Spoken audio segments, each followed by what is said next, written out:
Please welcome CEO Clinton Foundation, Eric Braverman.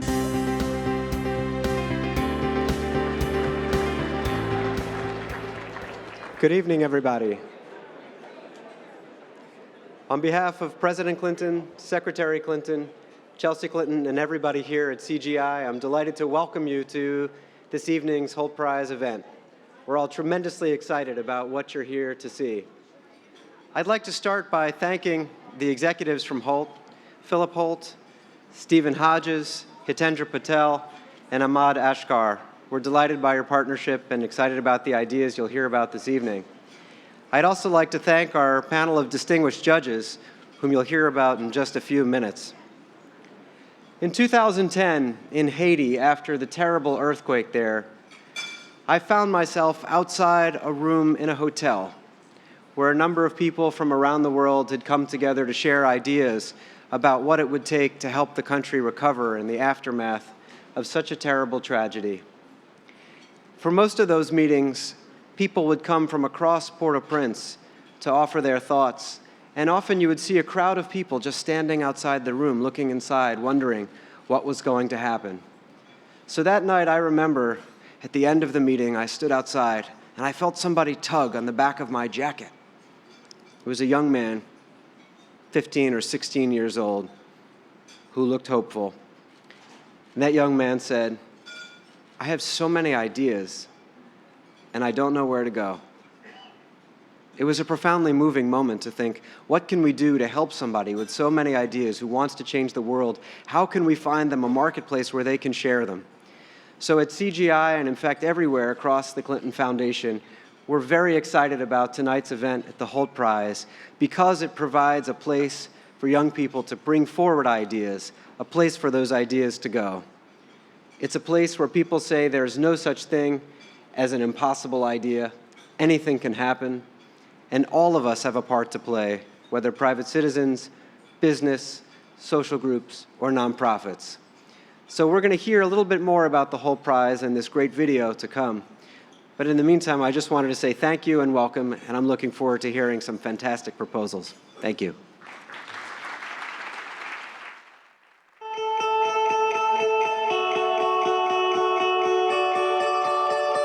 The Clinton Global Initiative and the Hult International Business School have come together to create the world's largest network of social entrepreneurs through the Hult Prize.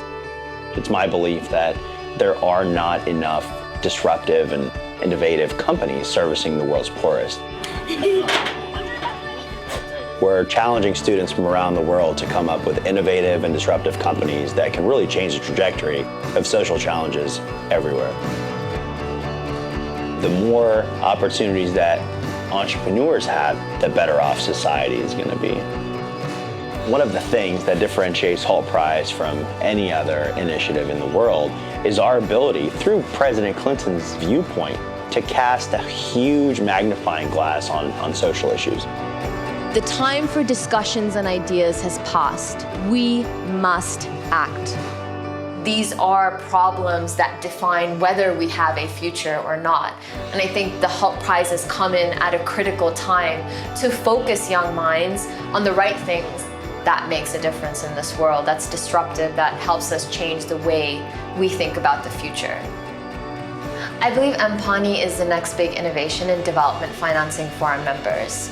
We have recognized the economic value of this huge segment to corporates and provided them a path to actually achieve their business ends by making a difference. I truly think that the Hult Prize has the potential to become the Nobel Prize for change. How do I develop products and services that have a positive net impact on society with every next product, good, or service that's sold? That's the future of business. This is an engine for social change. This is a machine that has the capacity to churn out and support and really inspire and mentor new social entrepreneurs. It is Aspire's vision to train and empower farmers in peri-urban and rural areas where insects are already consumed to be able to farm their own insects so that they can feed their own families and at the same time have an opportunity to increase their income.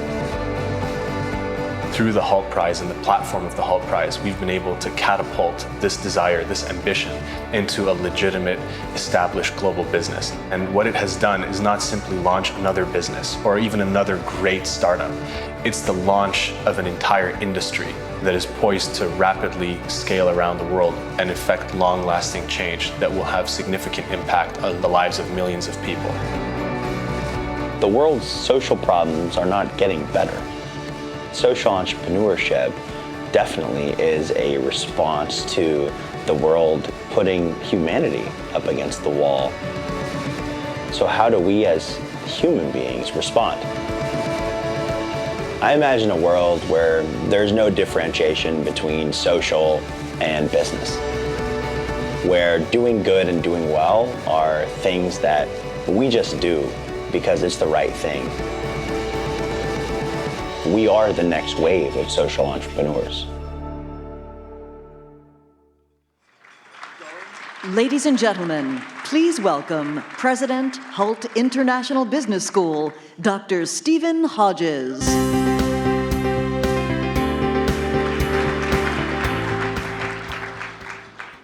Good evening. Welcome to this year's Hult Prize Global Final. Thank you very much for taking the time to be with us this evening for a few hours that I hope will have a lifetime of impact. It is my absolute pleasure to be part of this incredible success story that the Hult Prize has become. It still amazes me that we are able to challenge students to solve the world's most pressing problems and get such groundbreaking and innovative responses. That's why I always look forward to this event. It is an awesome evening to be part of, and one that leaves you with a renewed sense of hope and optimism. Tonight, you will be hearing from the next generation of social entrepreneurs. 6 teams that have already beaten 10,000 students from over 100 countries to be here tonight. One team of which will be taking away $1 million to realize their vision. Underpinning the event is the school that we've built over the last decade, Hult International Business School. Hult is unique in having campuses around the world, and it is that campus network that we use to reach so many students for the Hult Prize. As well as competing, many of our 3,500 staff and students contribute to the Hult Prize by running it, and I would like to take this opportunity to thank them. Before I hand over, thank you.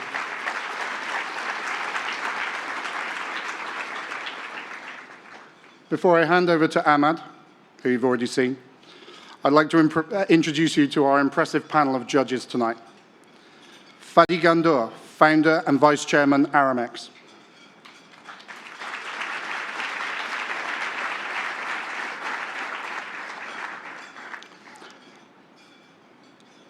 Ashish Thacker, founder, Mara Group and Mara Foundation.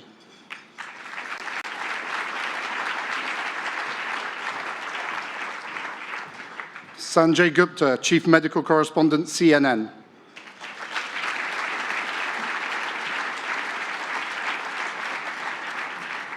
Kathleen Rogers, President and CEO, Earth Day Network.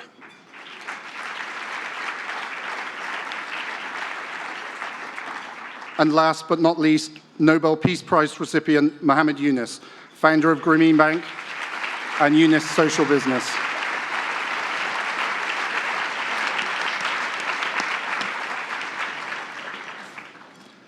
Once again, many thanks for all of you for giving us your time tonight. To the teams, best of luck. I hope you enjoy this evening. And now let me introduce you to the founder of the Hult Prize, Ahmad Ashkar.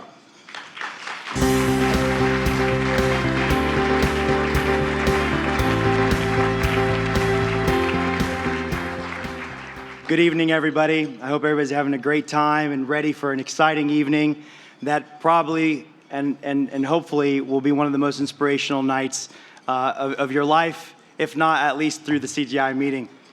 I'd like to first start out by thanking, of course, President Hodges. I was just a student when I tracked Steve down. I'll bear you the details in the story. Those of you that were with us last year heard it.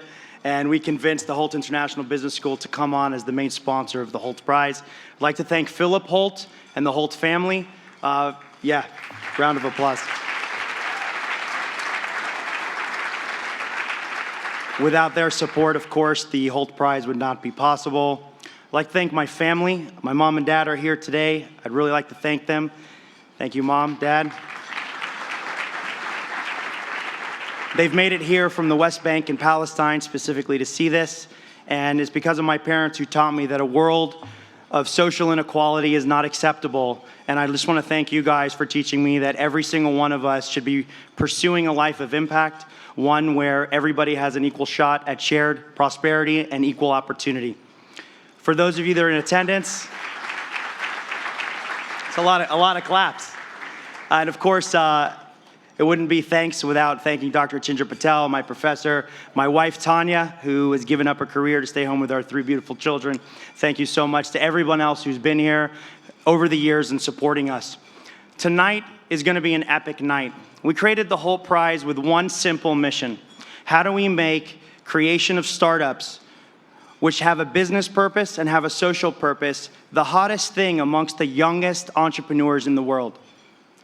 There's all types of stories about the next Facebook, the next Instagram, etc. But when's the last time you heard about the next Aspire food group?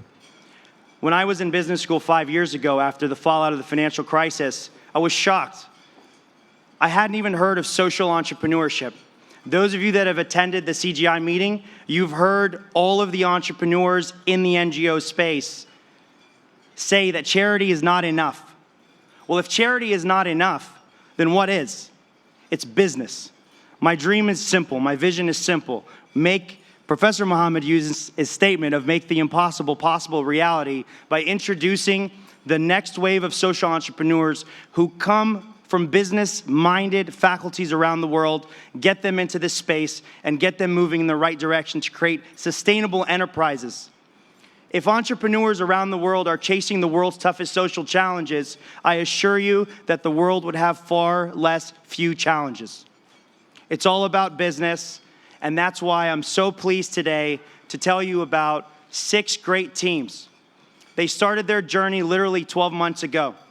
The Hult Prize starts and end books at CGI every year. Tomorrow, in the closing plenary, we'll be announcing our 2015 challenge. So these students have had an entire year to figure out a way to develop a business that can reach 25 million people over the next 5 years living in urban and peri-urban societies. Why are the urban communities so important? 1 out of 5 people in the world currently live in an urban slum or a peri-urban area. That number is set to double in the next 15 years. Entrepreneurs are awaking to the opportunities that exist by servicing the world's poorest, those that live on $2 to $5 a day. So our challenge topic that President Clinton selected about a year ago was non-communicable disease.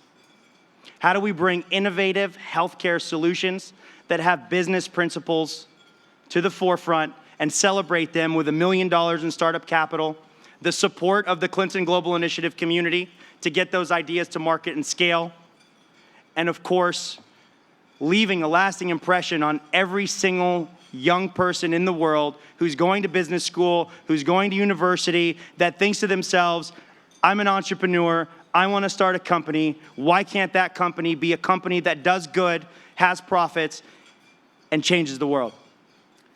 So with that, I'm going to begin the night. But before, we're going to introduce Ahmad Ashkar and give you a quick update of the power of the Hult Prize. Not only have we become the world's largest student competition, hands down in the world, we've become, as Muhammad said eloquently in his video, an industry creator. Only through the creation of a new industry will we be able to affect the net impact of the world's toughest social issues. So before Muhammad comes up, I had the pleasure of spending about 2 months working with the Good Line. They're in here. They're our documentary group. We traveled to Ghana, Mexico, Boston, and everywhere else around the world. We're Aspire Food Group and some of our other startups. We're working, Mumbai, etc. We're going to show you a little video of Aspire's progress and show you why the UN called them a company whose time has come that could potentially end the global food crisis in the world. After that, you'll get to hear from their CEO, Ahmad Ashkar. Let's roll the video.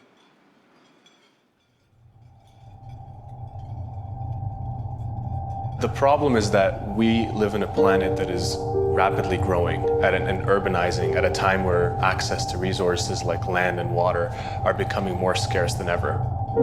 The very reason why urban slums are densely populated is because people are coming from rural areas in the country thinking that the opportunity will be in the big city, only to find that a lot of the skills with which they are industrious simply have no value in these cities, and before they realize it, they end up occupying these slums. We do need to identify a source of food that can feed this growing planet.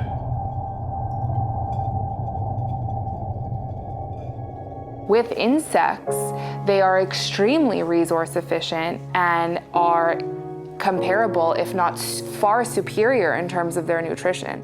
It is Aspire's vision to train and empower farmers in peri-urban and rural areas where insects are already consumed to be able to farm their own insects so that they can feed their own families and at the same time have an opportunity to increase their income. Since we won the Hult Prize, we've been able to establish ourselves both in Mexico and Ghana.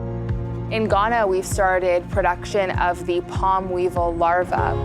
So in Ghana, anemia is a very serious issue. About 70% of pregnant women are anemic, and about 8 out of 10 children under the age of 5 suffer from anemia. And now when we're looking at palm weevil larva, about 100 grams has a quarter of your daily recommended intake of iron. Palm weevil larvae are very well positioned to help address this very serious issue. Insects actually need 10 times less feed as cattle to produce the same amount of protein. You don't necessarily need to give fish to people, but you need to teach them how to fish. And that is what Aspire seeks to do. They can, empower themselves. They can be their own entrepreneurs. They can find ways to supplement their income. There is good in the world, and there is light at the end of the tunnel. The Hult Prize is valuable to us because not only has it given us financial resources to launch our business, which was very important, but far beyond the $1 million check, it has provided us arguably with one of the most powerful networks in the world. You're entering into a very strong and committed relationship with an organization that cares and is deeply invested with your growth and your success. And you just have to keep challenging that network, and you'll be amazed at what kinds of resources you'll be able to access. It feels a bit scary, and at the same time, it's super exciting to be moving at such a fast pace because it's such a nascent industry. We feel like we're on the cusp of a major food revolution. It's not just another startup or another idea or another even high-impact company. It's the launch of an entire industry that is poised to rapidly scale around the world and effect long-lasting change that will have significant impact on the lives of millions of people.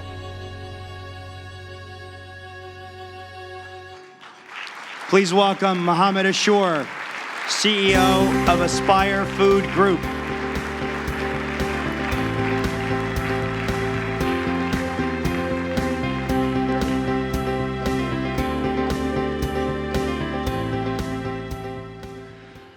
Thank you very much. It's an honor to be here. I'm not sure the timing on the pictures of all those palm weevils while you're having dinner was perfect, but it does give you a window into what we were doing. Exactly 1 year ago, I was on the stage with my colleagues, and we had exactly 10 minutes to make the case for why Aspire was an idea that was worth $1 million. No pressure. At the time, I was in medical school, Shobita was in law school, Zev, Jesse, and Gabe still had their MBA to wrap up. We knew that if we won the Hult Prize, that our lives would change. What we had no idea about is just how profoundly our lives would change. If someone came to me 12 months ago and said, you are going to be taking a leave of absence from medicine, and you are going to devote your energy exclusively to farming insects for human consumption around the world, I would have probably referred them to a doctor. And yet that's exactly what happened. Aspire has come a long way in the last year. Initially, we had projected to be operating in Mexico by today. But I'm proud to say that not only do we have operations in Mexico, but we are also operating in Ghana and a third jurisdiction that I'll be talking to you about in a few seconds. Now, as any entrepreneur knows in the room, there's a big difference between the nice, polished PowerPoint presentation with the projections and the financial models and the real world. And for us, we realized that there were so many variables we never anticipated that constantly surfaced. And at times that was extraordinarily overwhelming and even disheartening at moments. But we realized that these twists and turns actually presented to us new frontiers we had never anticipated before. And that's exactly what led us into directions that helped us catapult our mission even further. We started off as a team of 5 founders, and now we've grown into an international team of nearly 24 staff and consultants with a network of over 1,000 farmers in 3 countries. And in 2015, we anticipate that we will drive revenue of over $4 million, that we will grow into nearly $20 million by 2016. And we will do this in such a way that for every single ton of insect protein we will produce, we will use less than 1% of the amount of water, feed, land, and energy that it would take to produce an equivalent amount of beef. Thank you. Now, one of the important things that any startup has to do is, and it's a very challenging thing to do, it's to be able to measure and quantify your impact. And the question for us isn't, do we have impact? The question is, how meaningful and profound is the impact that we are having? And so we have challenged ourselves to measure our impact not just on a population level in terms of how many people are accessing this protein, or on a community level in terms of how many jobs have we created, but on a molecular level. And so what we have done is we have sought and successfully received a grant from Grand Challenges Canada to explore the health benefits of insect consumption on vulnerable populations around the world. And with a leading team of nutritionists and researchers from 4 countries, we are now conducting groundbreaking, pioneering research looking at how the consumption of edible insects has the capacity to not only address protein energy malnutrition in children under 5 years of age, but also iron deficiency anemia amongst women and girls. Now, there were a lot of challenges along the way, and just in the last 12 months, we've seen quite a few of these. For example, in Mexico, we've had unanticipated biological restraints that delayed our production. And if I can put that in simple English, grasshoppers do not mate as fast as we would like them to. In Ghana, we saw a lot of changes in climatic conditions that caused us to have to iterate and innovate on our farming protocol until we were able to finally build a robust farming model that could actually work and work successfully. That and the fact that we're running a business in 3 countries internationally and the logistics involved with that, I personally have learned way more about transfer pricing models than I ever care to. And there have even been some personal sacrifices. Gabriel from our team, just 2 months after getting married this summer, 2 weeks after getting married this summer, abandoned his bride and went to Mexico to run our operations. So, I mean, on behalf of Aspire, thank you so much, and I really do hope your marriage survives. The Hult Prize has allowed us not only to launch a game-changing business, but to reimagine the creation of an entire industry. And one of the exciting things we've seen is that just in the last 12 months, there has been a blossoming of startups in the United States that are actually using insect protein to fortify products for human consumption. And this interesting development has led us into a direction of realizing that sometimes there are markets that you may not have anticipated and could have not even been on your radar, but ones that could actually be tremendously important to helping you achieve your social mission. And so to that end, I'm pleased to announce that this summer we've partnered up with World Ento, an organization in Austin, Texas, to launch Aspire USA. And what we have now is a 13,000 square foot facility that has the capacity and will produce 7 million crickets per week. And these will be used to make a product, a keta, which is a finely milled protein powder that will be used as a supplement to make delicious foods and snacks. And just to give you an example that's close to home, we have recently partnered and had the pleasure of working with EXO, which is actually a New York-based startup that makes delicious energy bars fortified with Aketa. And I don't have to sell you on it because each of you have an EXO bar to try, courtesy of Greg and Gabby from EXO. So please let us know how you think about it. Now, one of the tremendously exciting things about a social enterprise in general, and I'm now going to direct my attention to the contestants for a second, is that you have a mission that you're pursuing that is so noble and so attractive to so many organizations and individuals that it's quite frankly contagious. For us, we were approached by what is, in my opinion, the best telecommunications company in Canada, TELUS, and we're given their full support. Now, to be sure, TELUS has absolutely nothing to do with farming crickets, but they have everything to do with leveraging technology to improving quality of life. And we have been able to build a partnership that today is more akin to a friendship. And together with our alma mater, McGill University, we have formed a research collaborative to pursue several R&D initiatives that are going to propel this entire industry forward. Now, I want you to think about that for a second.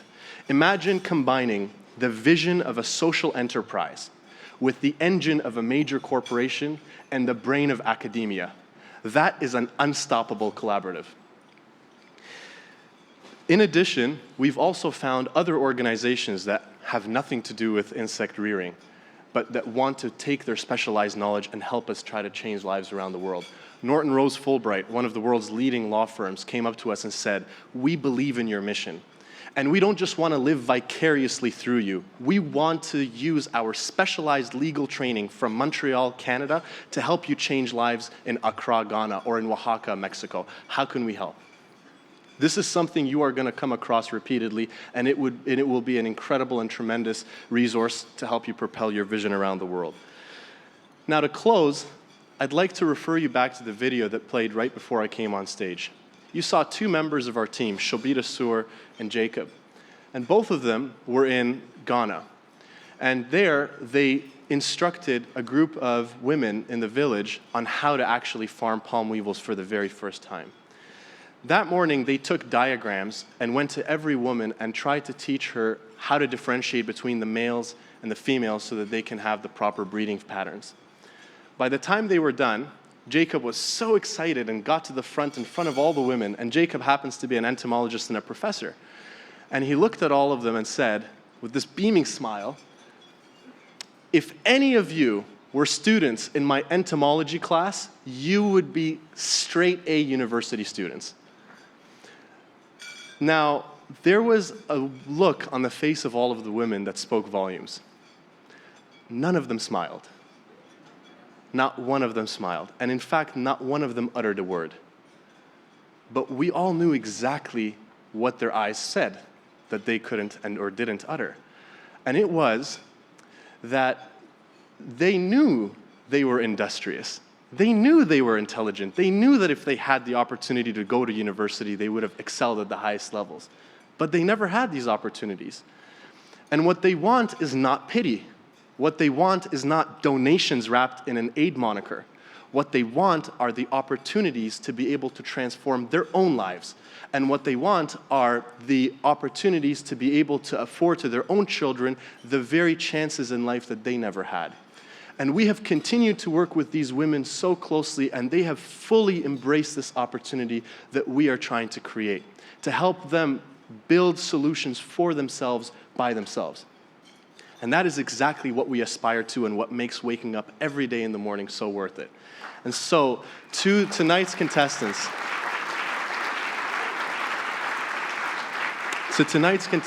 I want you to remember one thing.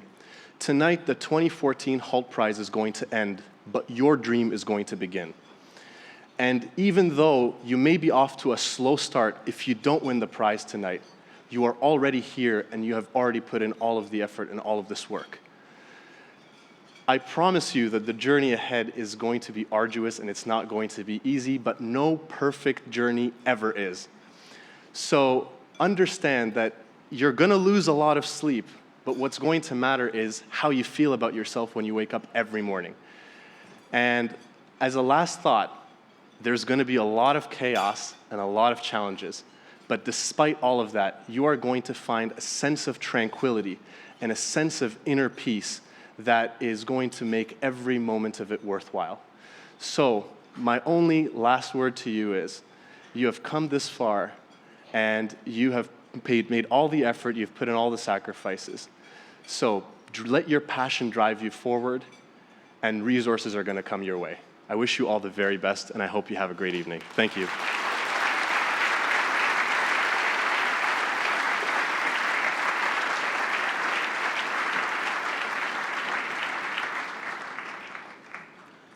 All right, showtime. So before we get started, guys, what you're gonna see now, we're gonna give you a little bit of housekeeping. We're gonna have 6 teams, winners of our regional final locations in Boston, San Francisco, London, Dubai, Shanghai, and Sao Paulo, Brazil. Take those deep breaths over there. They're going. Our teams have worked hard. They've spent 2 months with us in Boston at our accelerator program. And we're really honored that all you guys are gonna be on stage here and presenting to us. Everybody ready? Let's go.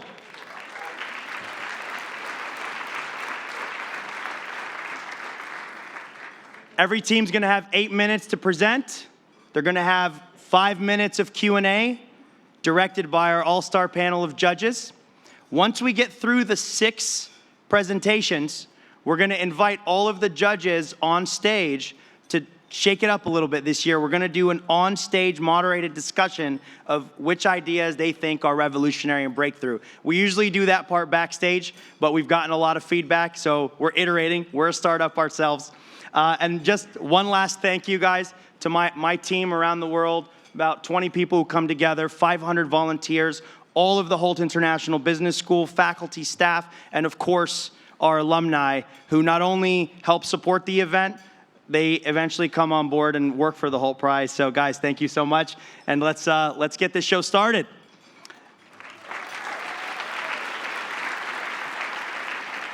The first team from the University of Pennsylvania make their way up to the stage. This is a team, everybody, that the Huffington Post called their product the #1 most simple and innovative and disruptive idea that could change the world. A couple of months ago. Quick story of this team while they get ready. We're in the accelerator in Boston, and these guys come to me and they say, can we use the office in Boston as our home office? And of course you can. About 2 days later, we get this package. There's 20 UPS boxes sitting in the front door. Huge, nobody can walk, nobody can get into the office. And I go up to, I think it's Spencer, maybe it's you, Josh, and I say, what are those boxes for? And they said, well, we're going to India next week. And I'm like, how are you gonna take all those boxes to India with you? And they said, we're gonna put them in our carry-ons. So to tell you what was in those boxes, here's the University of Pennsylvania. Good luck, guys. Good evening. Tonight, we're here to tell you about the most pervasive, non-communicable disease in the world, and our simple solution to treat this disease in a way that requires no one to change their behavior. Tooth decay affects 2.4 billion people, and this disease first caught our attention when our teammate Morgan spent a year working in the slums of Bangalore with school children. She brought back countless stories of how the kids she worked with suffered daily from the agonizing pain of tooth decay. What was even more shocking was when we spoke to doctors, and they told us how this disease continues to haunt its victims long into their lives, increasing the risk of other diseases such as heart disease and stroke. According to the World Health Organization, the burden of tooth decay is so severe in India that it is ranked worse than malaria and breast cancer. And all this affects people living in slums the worst, where 80% of children suffer from cavities and 90% of these cavities go untreated, all because of the prevalence of inexpensive sugary foods, the lack of knowledge of how to take care of their own dental health, and an inability to access affordable dentistry. So what's our solution to this widespread severe disease? Chewing gum. And not just any type of chewing gum that fights cavities with the help of the all-natural sweetener, xylitol. Our teeth are in a constant process of breakdown, demineralization, and buildup, remineralization. Xylitol gum intervenes in this process by inhibiting the bacteria that causes tooth decay and increasing the flow of saliva, our body's natural mouth cleaner. All this results in an 80% reduction in cavities, and it's been proven in clinical trials, the largest of which was done by the University of Michigan. Results found that children that chewed no gum developed on average 5 new cavities over a 3.5-year period, whereas those children that chewed xylitol gum developed less than 1. But for those of us who are not scientists, simply put, this solution works because people love chewing gum. It's something that they already do. So that's why we decided to create Sweet Bites, healthcare embedded in something people already love. And each piece of Sweet Bites contains over 1 gram of xylitol, meaning that by chewing just 3 pieces a day, the full dental impact can be achieved. And this design, which you see here, which is actually our second iteration, was designed using the feedback of children in slums along with confectionery experts. And since it's the only 100% xylitol chewing gum in India, there's nothing like it available on the market. Thanks, Toba. So, how do we get this gum to the people who need it most? And that's with a simple 2-part distribution system that involves local corner stores and school feeding programs. This is a corner store, or a kirana. If you live in a slum, you buy just about everything from this one location. In fact, 76% of the $500 million of gum sold each year in India occurs at locations just like this. Put simply, there's already a great device to get gum into slums. So how do we break in? And that's with the help of an unconventional partner, dental student ambassadors. When my teammate Josh and I visited dental schools throughout India, we were shocked to find how enthusiastically the students there wanted to get involved in the project. In turn, we found our most important marketing and sales partners because dental students are already trusted medical experts in their local communities. 80% of them are women, and they're always looking for part-time income to supplement their tuition. To explain this model, 2 of our dental students would go to a local school in Bangalore. There, they would talk about hygiene practices and xylitol gum, empowering the kids there to take care of their own oral health. Then they'd go to one of the local corner stores and provide samples as well as information. We saw ourselves firsthand how trial in school drives sales at the corner store. This novel marketing approach allows us to maintain our margins while simultaneously offering our gum at an inexpensive 1 rupee per piece price point, which is consistent with other gums in the market.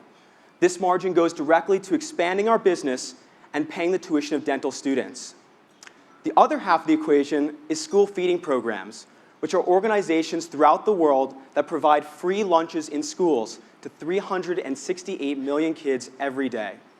One of the largest of these organizations in India is Akshaya Patra, which distributes hot meals at lunchtime at over 10,000 schools daily.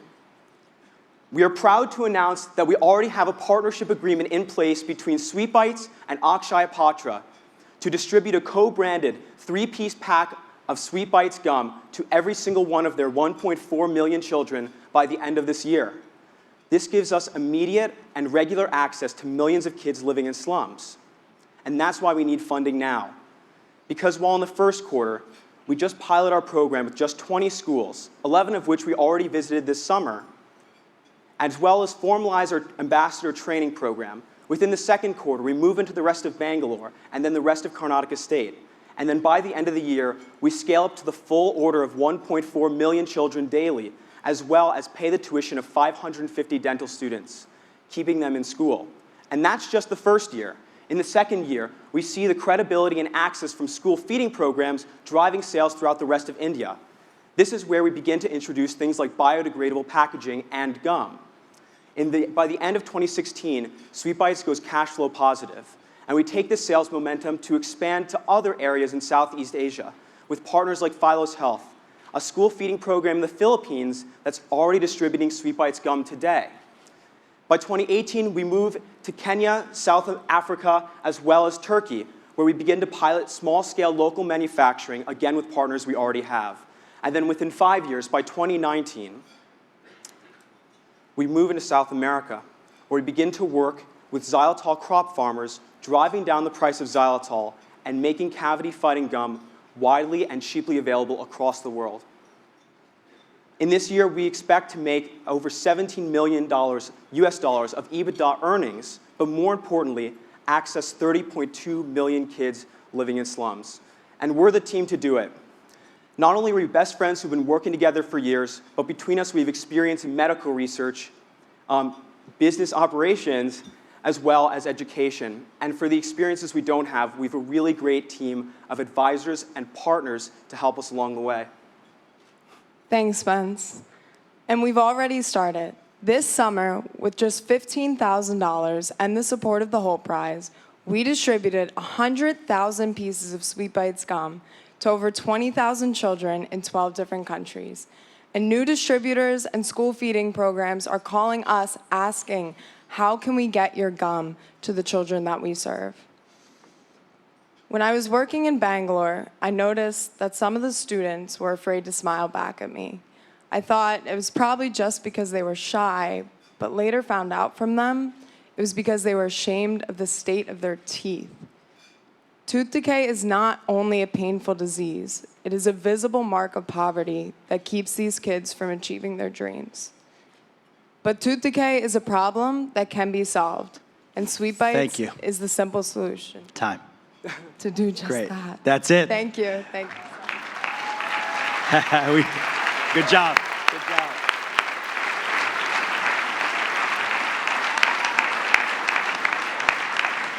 That's team number. Guys, I have a reputation for being a great timekeeper, so I'm not going to do what they did earlier in today's plenary with Matt Damon. So with that, let's go to Q&A, 5 minutes. Fatty, you want to start us off? So thank you very much. Very, very impressive. I'm wondering if you thought about competition, and you will have massive competition out there, the gum companies, the toothpaste companies. How will you respond? Did you think about them being able to come out with a product exactly like yours? What's the ultimate differentiation? I know what your product is going to do, but why is it not available for anyone else that's already out there? Thank you. So the reason that most large gum companies haven't already rolled out cheaply available xylitol gum is because xylitol is more expensive than sugar and all of the sugar substitutes. And in addition, in order to claim all the marketing benefits of xylitol, companies only need to include a small percentage in their gum. So there's no economic incentive to include the dose that really makes a dental impact. But why is there to you then? So what's your economic incentive? Why they're not going to be able to do it? Why you? How are you going to come up with this low-cost product? Thank you. So it's not a matter of the product being unprofitable. It's just far less profitable than the products they're already offering. So from our advisors in the confectionery industry, we learned that for a large gum company responsible to shareholders and profit-driven, they expect any new product to make in the ballpark between 40 and 60% margins. And as my teammate Spencer presented, our margins are at 19%, which is nowhere near that, but still more than enough for us to keep operating. Ashish? Thank you, guys. Well done. Quick question. Before the end of 2016, I saw on the projections that your turnover is close to $20 million and you're impacting 5.6 million kids. How far is this $1 million going to take you, and how are you going to bridge that deficit? Thank you. So this $1 million will go mostly to filling the orders that we already have. So as my teammates presented, we have this big order with Akshaya Patra that's literally waiting for us to start churning it out. And we really need this $1 million in order to place orders with gum manufacturers large enough to unlock competitive prices. And in addition, as my teammate Spencer mentioned, right now we have a modest fleet of dental students, 12 of them. And by the end of the year, we'd like to scale that up to 550 so that they have a large reach to really jumpstart our sales. Dr. Sanjay? Just a quick question. You said you had biodegradable packaging scheduled for a few years from now. Is that right? What about the gum itself? What happens to it? Thanks. So currently, the gum is not biodegradable. Very few gums on the market are. But what we're working on with our partners in confectionery, and specifically a consultancy called Inworks that works on packaging and prototyping, is to roll out biodegradable both packaging, which is a corn-based product, and gum-based, which is what most people use rubber, biodegradable gum base is chicle, which is a natural tree product. And you've already seen this possibly in niche gum companies, but we'd like to roll that out on a much larger scale. And they've assured us that that could be feasible by 2017. Hi, great. My least favorite medical professional is the dentist, so. I'm wondering if you can just address some of the sort of well-known effects of xylitol and also toxicity issues in the natural world and where you are on that research. Thanks. So xylitol is safe for human consumption. There have been reports of effects, laxative effects, at doses of 40 grams to 60 grams. And that's when people, diabetics and calorie-conscious people, sometimes use xylitol as a baking sugar. But for sweet bites, that would be like eating 40 to 60 grams a day. So we're not concerned. And I should say that our gum is FDA approved and goes through a very rigorous quality control testing before we release any batch for any sort of contaminants. Now, in terms of the rest of the natural world, xylitol is not good for dogs. No chewing gum is good for dogs, but xylitol is like, like chocolate or grapes. It's something you should keep away from dogs. What the good news, though, is after you spit out the gum, the xylitol is no longer in the product, because that's actually the sweetness, that's the flavor. So dogs in India that are surviving eating the trash, we shouldn't have to worry about that concern as much. Great. Thank you, guys. Without the Professor Yunus, let's save you for the next round because we've got 10 seconds left to get through them. Yeah, I'm just curious. It's a very simple solution. Are you saying that this, you have invented this, or is it something already in the market? No, guys, time. We're going to have to take that one offline. We'll take it, mark it down, we'll take it in the deliberation. All right, thank you. Great. Guys, give it up for University of Pennsylvania. Where's the mic? Where's the clicker? Good. Well, we told you you're going to be inspired. It's team number 1. So this next team, IESE, begin making your way to the stage. I want to give a big shout out to the IESE faculty, deans. IESE is an international business school who literally sends a team to each one of our Hult Prize regions around the world every year, year after year. So last year, IESE won our Dubai regional event. And like I said, they fly them from Spain to pretty much anywhere else in the world that we have a competition. And this year's team, I met them as they walked in. I said, you guys have some huge shoes to fill. Because last year's team was incredible, and Origin Network, they're still in the field. So when I saw Gabriel in Guatemala piloting their idea, we talked. And I said, are you ready? And he said, not only are we ready, this is ours to win. So, Gabriel, show us why IESE is a back-to-back at our Hult Prize finals. So, let me begin by telling you guys a story. Back when I was in college, I used to teach catechism to 5th graders at a local public school. And more often than not, there would always be a few rowdy kids in the back. And it was only when I spoke to them afterwards that I started to understand why. It was because they couldn't see the blackboard very well. Every time they tried to concentrate, they would get headaches. So in the end, they just gave up. Now imagine what a difference it would make if they could just see clearly. And isn't that fixed with just a simple pair of glasses? We often fail to realize just how powerful a pair of glasses can be. Eye care is something some people readily dismiss in the developed world because it is easy to find and it's relatively cheap. Yet, in developing countries, this is not the case, where 680 million people can be helped with a simple pair of glasses. This translates to 120 billion US dollars in lost income every single year. Think about it. This is almost the same amount of development aid worldwide annual budget annually. So, as Abraham Lincoln once aptly put it, and in the end, it's not in the years in your life that count, it's the life in your years. And when he spoke about the quality of life, we strongly believe that with a pair of glasses, we can improve just that. For children in schools, glasses can be the key difference between understanding the lesson and giving up on it. For adults, glasses can be the key difference in getting the job done. And for the elderly, glasses can be so important that it can help them be more independent as opposed to being a burden to their loved ones. Now, this may seem like a simple solution, but in reality, glasses are just too expensive. And the travel to and from the slums to the city center where glasses are found is just more than many can afford. And lastly, prefabricated glasses, more or less, are made with the wrong strength and size. So I ask you, what then can we do? How can we help these kids? And more importantly, who is going to do this? And this is where we come in. We, Harambee Vision, believe we can change all of this by locally manufacturing and distributing eyeglasses in urban slums. And we're able to do this thanks to our partner's invention, $1 glasses, which we can make glasses for a direct material cost of $1. And believe it or not, all that is necessary is this box, pair of wires, lenses, and shrinking tube.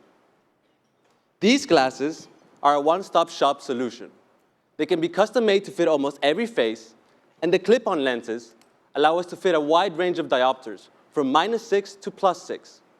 Additionally, we provide economic empowerment opportunities to the communities which we serve. And we do that in 3 steps. Step 1, we identified the unemployed who would be willing to join us in the communities. Step 2, we give them 2 weeks of intensive training in utilizing this box. And step 3, those that qualify will become either production team members and make the glasses, or micro-entrepreneurs to sell the glasses. It's these micro-entrepreneurs that will go around in their communities performing basic screening to sell reading glasses.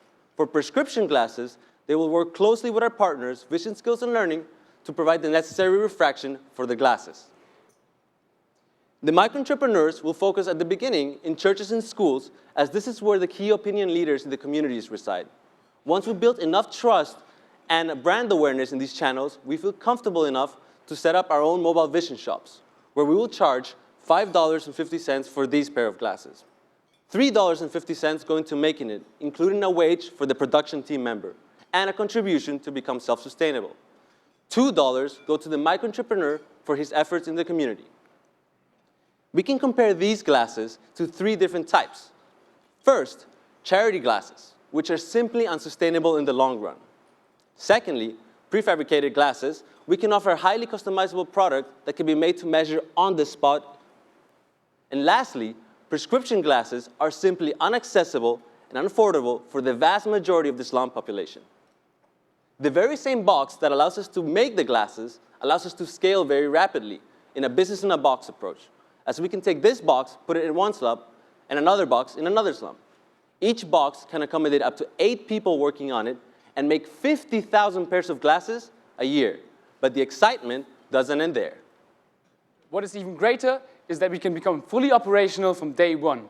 Together with World Vision Philippines, which is one of the largest NGOs of the Philippines, we have identified 12 communities in the Bohol northeastern area as our starting point of operations.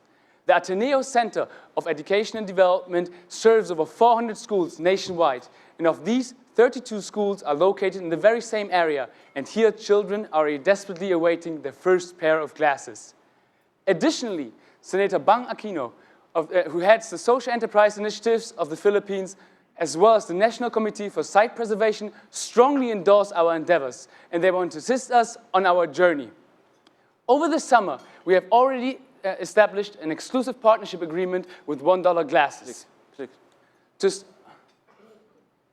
start our operations in the Philippines, we require an investment of $350,000. With this, we will empower 30 slum dwellers to become part of our team and sell the first 60,000 pairs of glasses. In the second year, we will expand our operations to Guatemala, where we've already created traction by developing partnerships over the summer. For this, we will require a similar amount of investment. In year 3, we will use our operations in Guatemala to facilitate our market entry into the Mexican market. In year 4 and 5, we want to consolidate and grow our presence in these 3 countries. With the aforementioned, we project to become profitable by year 3 and break even in year 4. And we will then use our earnings to reinvest them and scale even faster. So that by year 5, we have diagnosed over 22 million people. We have helped these people and their families. We have helped over 2.6 million people to regain their vision, and we have helped these people and their families to generate an additional income of $250 million yearly. That is a 250-fold of the investment that we are seeking. And in order to achieve all of this, we have assembled an amazing team. With Tamara, who's an expert in marketing. Gabriel, who has worked for social enterprises and NGOs before. Carla, who has a medical background and extensive field experience. Ruben, a product developer who has patented a medical device before. And myself, with experiences both in consulting and running startups. So, let us help Kayala's 5th graders achieve their full potential. Let's help their families be able to provide for them. Let us help their grandparents be more independent. And let us help bring new perspectives to urban slums. We are Harambee Vision, and we can do all of this if we all pull together. Thank you. Perfect.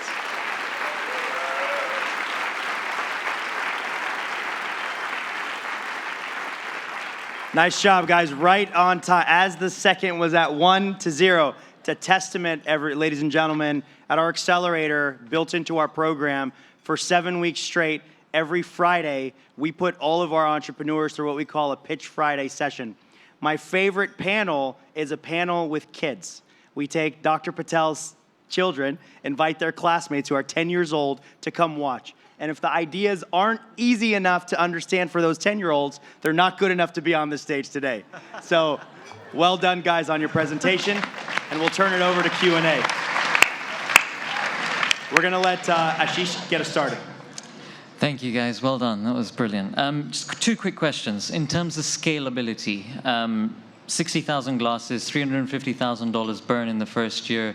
Does that include group costs? Have you considered everything as an overall cost? And second, World Vision Philippines, do you already have a deal with them? Are they going to be subsidizing it? Just explain that further.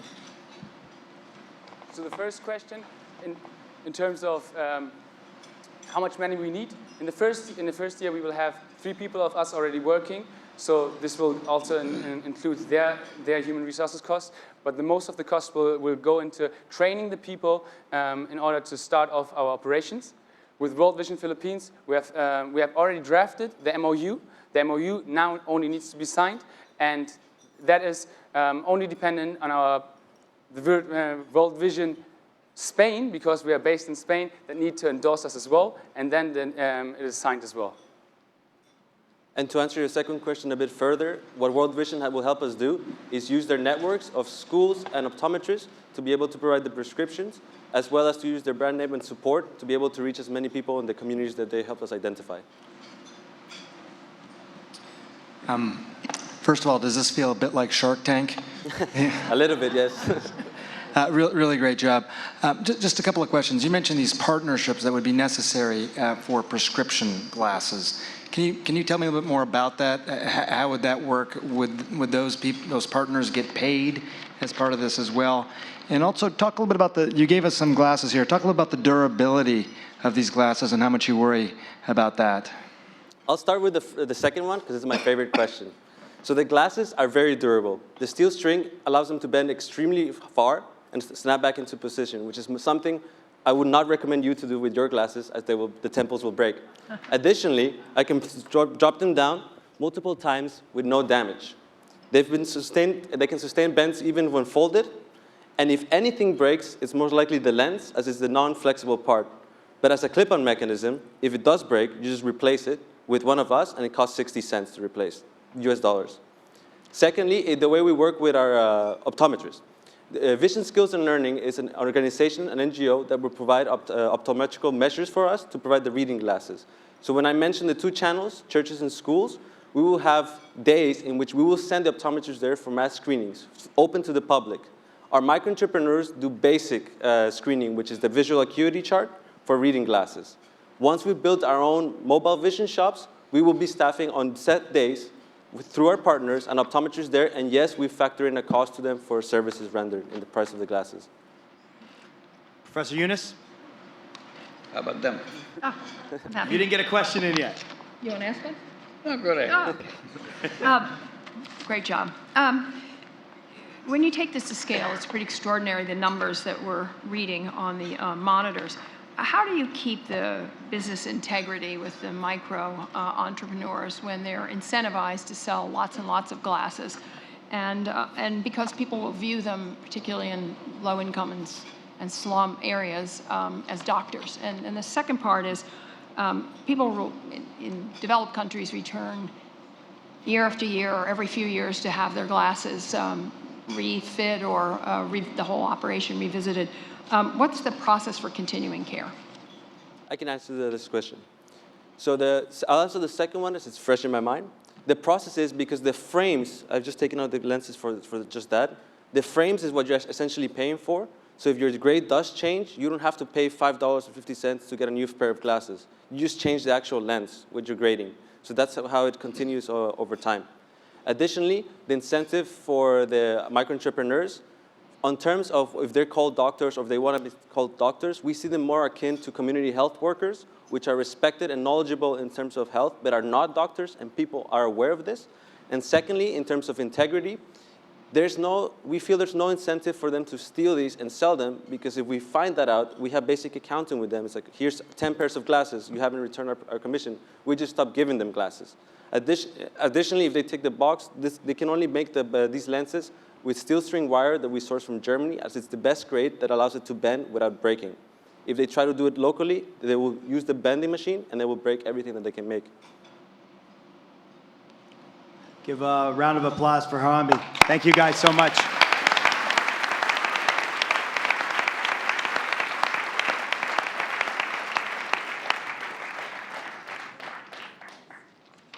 Grab your box. Yeah, I've got enough. Great. Warby Parker, watch out. We got you. Is Neil here? I don't know if Neil made it tonight. So guys, it wouldn't be a startup challenge or entrepreneur competition without MIT. And we run a franchise program around the world where colleges and universities and about 100 different schools across about 50 countries hold their own Hult Prize. We call them Hult Prize at events. It's our new franchise program, which by next year we're hoping to take into 300 different universities around the world. This team, unfortunately, didn't win theirs in Boston, and we had another team compete in Boston. But their application for entry was so good. Danielle, you guys can start making your way up the stage. Their application was so good, I called Danielle and I said, how do you feel about going out to San Francisco? I'm sure the Berkeleys and Stanfords of the world weren't happy when they realized that MIT was going to be showing up at their kind of local backyard competition. But Danielle's team, as the runner-up in their own local event at MIT Boston, came out to San Francisco. And it was for those of you, we have a lot of judges from our panels all around the world, but this was one of the biggest heated discussions. And I think we got the right startup over here with Danielle and MIT's WeCare. I will tell you, just forewarning everybody, the graphics in this presentation are very important. And again, if you have sensitive stomachs, you may want to look away. Those were official instructions I have to give you. But again, this gives you an opportunity, an upside to reimagine what this startup could do to impact the world of NCDs. I'll turn it over to you. Good luck. Thank you. Good evening. We're the WeCare team, and we thank you for the honor of pitching to you tonight. Wound care is a major problem in developing economies. Wound patients can take up to 50% of available hospital beds. Outpatient clinics are so crowded that patients can wait up to 2 days to have their wound dressings changed. Dressings that are merely gauze dressings that cost about $1.50 a day but have very limited healing benefits. In unsanitary environments in slums, they have high risk of infection, sometimes leading to amputation or even death. What are the sources of these wounds, you wonder? They're diabetic ulcers, trauma wounds, surgical wounds.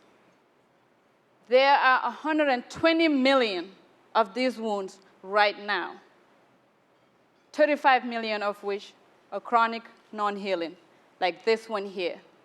You can see the months of tape residue around the wound while the tissue underneath it continues to die. There is treatment available in developed countries. In the US, the gold standard is negative pressure wound therapy. This is a typical system. It is a computer-operated pump that applies gentle suction on the wound, promoting oxygen and blood flow and promoting faster healing. It is so effective that in the US alone, negative pressure wound therapy supports a $1.3 billion market. However, a device like this will cost $100 a day to rent and requires electricity, making it unaffordable and feasible for urban slums. We invented a negative pressure wound therapy device that is feasible in urban slums. Let's see how it works. First, the patient has a wound. The physician covers the wound with our proprietary airtight dressing. This allows for a simple mechanical hand pump to administer the negative pressure. You simply compress the pump, attach the tube, and vacuum is pulled. This dressing gets changed every 3 days, and this is what it looks like in the clinic. It's the same cost of gauze at $1.50 a day. It requires no electricity and is ultra portable, allowing patients to live their everyday life. This significantly improves the quality of life of every patient with a wound. It provides effective wound treatment. If a wound will heal with gauze, negative pressure has been proven to heal these wounds over 100 days faster. This leads to affordable care. At the same price as gauze, our wound pump saves over $150 in dressings per wound and puts $250 back into the patient's pocket because they could go to work sooner. It also increases hospital efficiencies. It frees up over 100 bed days per wound and also frees up over 40 nursing hours. We continue to prove these metrics through clinical applications. After the earthquake in Haiti, the partners in health doctors could not use the electrical devices due to the lack of electricity. Therefore, they invited us down. And with limited application, we showed 3 times more patients could be treated with our wound pump compared to gauze, and that our device is easy to use. Then, we pursued a phase 1 clinical trial in Rwanda. We did 85 dressings with no adverse events, proving its safety and its functionality. For 2015, we are currently planning trials in Kenya to prove the efficacy of our device from the hospital setting all the way through the urban slum clinics. As you can see, the wound pump has now been prototyped. It's gone through successful phase 1 clinical trials, all with the help of great support. Currently, we're focusing on finalizing contract manufacturing so that we can have devices ready by the end of this year. In parallel, we are also preparing for regulatory and local clinical trials with the support of entities such as Doctors Without Borders and Mass General Hospital. We will then be ready for distribution. The Hult Prize enables us to launch a dedicated distribution company that focuses on delivering the wound pump to the urban slum population. And to that end, we have established partnership with the East Africa Healthcare Federation in order to enter our initial target market in East Africa. Let's now look at how the wound pump is distributed. WeCare sources the wound pump from our contract manufacturers. We partner with local distribution on the ground in order to leverage existing channels of distribution to public hospitals and urban slum clinics. We support this distribution with a WeCare sales force and clinical support team. Once through these channels, the wound pump has been procured by hospitals, treatment can now be delivered to the patient. Let's look at how much the wound pump costs in a breakdown. So it's $1.50 a day, but it's a 3-day device, bringing the price point of the wound pump to $4.50. Initially, we will manufacture in the US, bringing our cost of manufacturing to $3.30 with an operating cost of 22 cents, allocating 80 cents for distribution, leaving WeCare a profit of 18 cents per device. But the wound pump was designed to be locally manufactured. And we've visited with manufacturing partnerships on the ground in Rwanda and India that meet the quality standards for WeCare.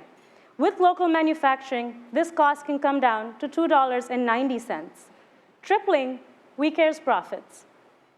The Hult Prize is the last piece of the puzzle that helps WeCare enable and accomplish our mission. We intend to use our funding initially primarily to get through regulatory and local clinical studies.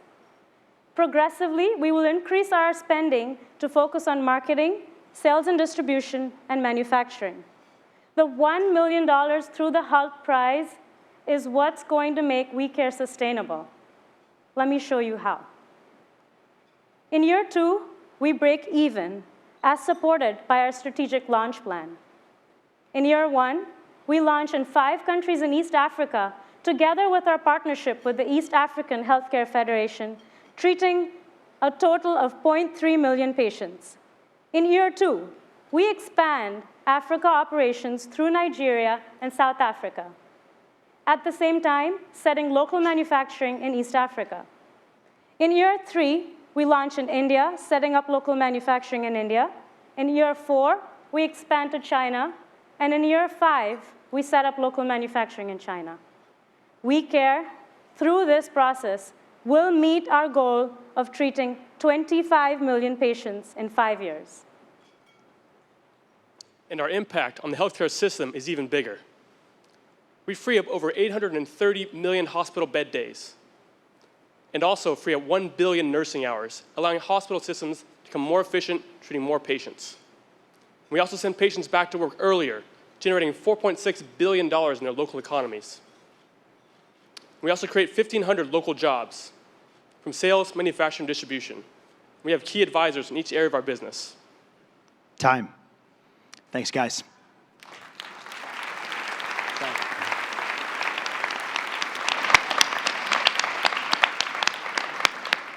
I told you I run a tight schedule. They're giving me high fives backstage. All right, who's going to kick us off? Kathleen? Favorite questioner. Yeah, you got it. Do it. Thanks. It was really terrific and addresses a really, really difficult and important problem. You've been engaged in this project for some time, and I wonder if you could sort of discuss and identify the 2 top barriers that you face to adoption of this project and what you would plan on doing to overcome those adoption barriers. Yes, I could take that question. So as far as the #1 barrier for these urban slum communities and developing world communities in general is distribution. And that is why we're dedicating the entire $1 million to a distribution entity for these environments and economies. Our second is training. We designed it in hand in Rwanda and Haiti with local clinicians and overcame many of the training barriers. So we're comfortable, it's an easy-to-use device, but yet we have to implement nurse training programs, which we plan to hire. Thank you. I got a quick question. Great presentation. Congratulations on being here.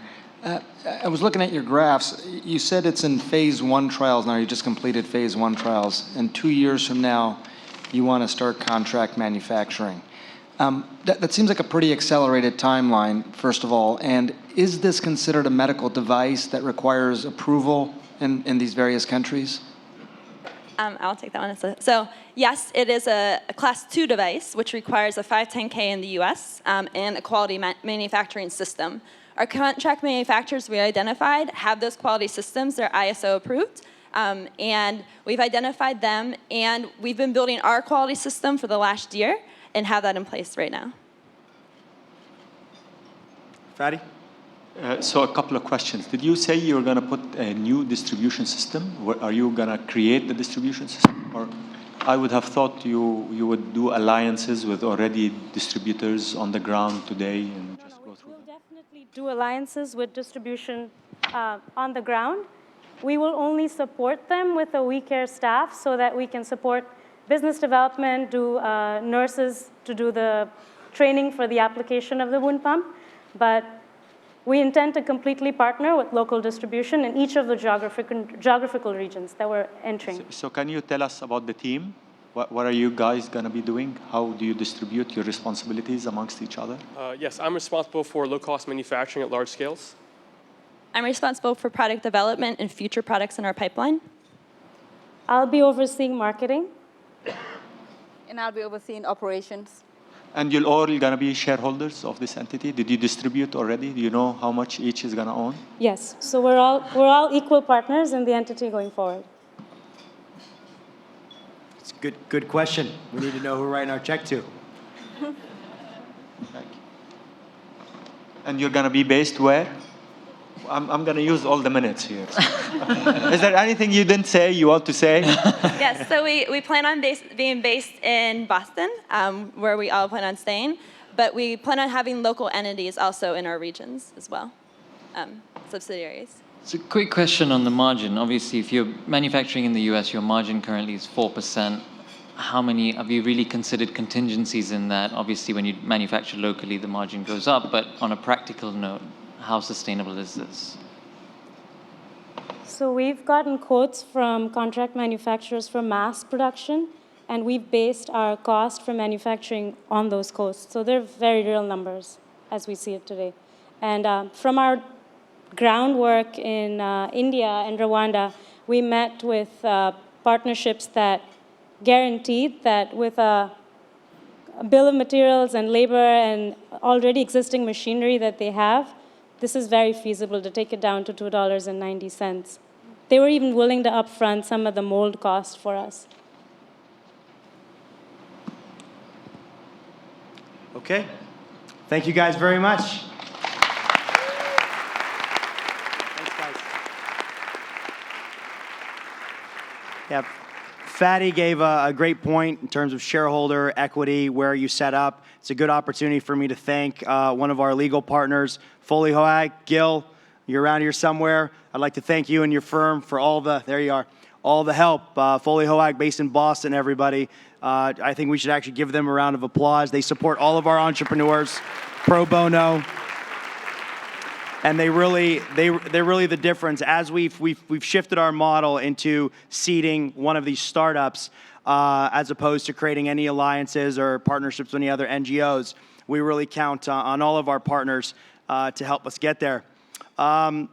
This next team won our London regional from HEC Paris.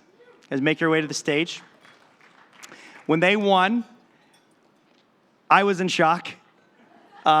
My colleagues couldn't believe, not because of the team, because we had never heard of an idea as radical and as potentially disruptive as this one. And it was a lot of hard work when they came to Boston. They went through a lot of growing pains, as many startups do, and they came out on the other side as good as any company or startup we've ever had in the Hult Prize. And I think that their idea, their company, their pilot and alpha and beta trials have the potential to radically change the world, which is our mission here at the Hult Prize. So with that, I'll turn over to BeHealthy and HEC Paris.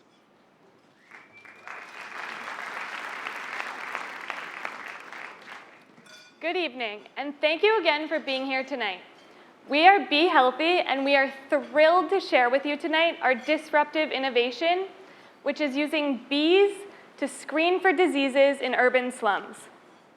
Let's take a look at Dharavi slum in Mumbai, India, where we've spent the last month doing our pilot.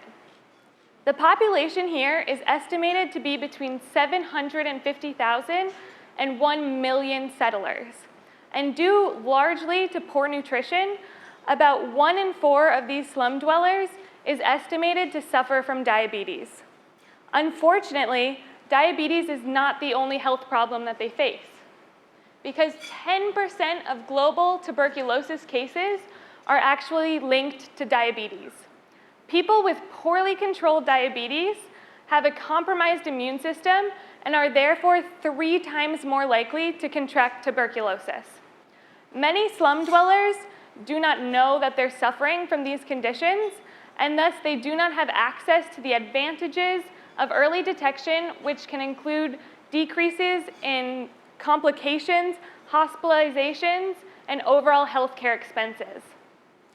To better illustrate this problem, we went to India to do our pilot project, and we realized that the big question here is, if tuberculosis is curable, diabetes is manageable, and these treatments are paid for by the Indian government, then why does this healthcare crisis persist? Our hypothesis was confirmed in that there is a rampant lack of timely diagnosis and treatment. So this is Lok Seva Sangam, an NGO that we worked with in the slums of Mumbai. They're working on the diagnosis and treatment of tuberculosis. Pictured here on your left is Isha, an outreach worker that goes from door to door in the slums, seeking out patients that are exhibiting the symptoms of tuberculosis. Many slum dwellers, like Meena here in the center, are hesitant to be tested because if their symptoms and complications are not preventing them from working, they don't believe that their own health is the biggest problem that they face. And so even when Isha convinces Meena to get tested, there's a big barrier for her that's represented by these white arrows, which is actually the trips to and from labs and clinics that are necessary to get a diagnosis and follow-up treatment. And so the time and money taken on these trips is actually compounded by the fear and stigma of being tested and possibly having this disease. And so to overcome all of these issues, we've created our discrete screening device, which contains trained bees. A patient simply blows into our device and can be tested for multiple diseases. One test costs only 8 cents and produces none of the biomedical waste that the alternatives can create. So there's a quick and painless solution here that's also low cost and hygienic. The device itself is portable and reusable, which is perfect for the outreach workers that are going from door to door in the slums. This summer, we had the pleasure of doing our clinical trials with the world's preeminent diabetes research institute, the Joslin Diabetes Center in Boston. First, we harnessed our bees for training. Then we expose our bees to a sample while rewarding them with sugar water. The next time they detect the same sample, they stick out their tongue instinctively, anticipating another reward.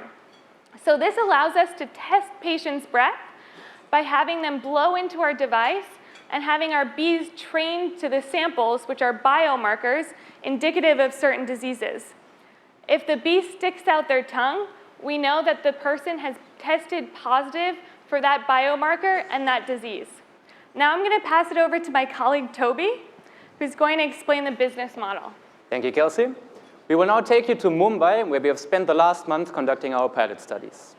You can see here in green the Dharavi Nature Park, which is located right next to parts of the Dharavi slum, which are indicated here in gray. In Dharavi slum, there is a large number of clinics and hospitals that are provided by the government. There's also a large number of NGOs which have outreach workers. And those outreach workers travel door to door to the slum population and screen them for several diseases. If a slum dweller is identified to have a disease, they are forwarded to the clinics where they receive free follow-up treatment paid by the government. So we can see that there is an existing infrastructure in Mumbai in order to take care of slum dwellers' health.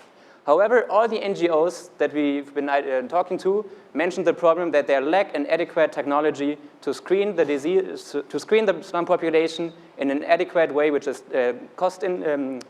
which is cheap, which is on the spot, and which is painlessly. And this is where BeHealthy comes in. BeHealthy will set up bee hives in the Dharavi Nature Park.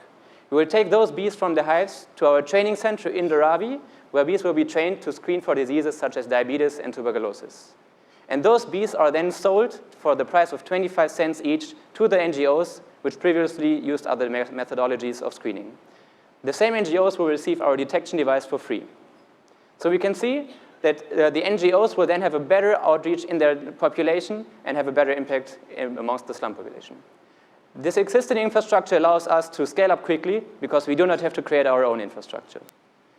And On top, our bees will also contribute to a biodiversity in the city as they pollinate not only flowers, but also crops growing in the cities.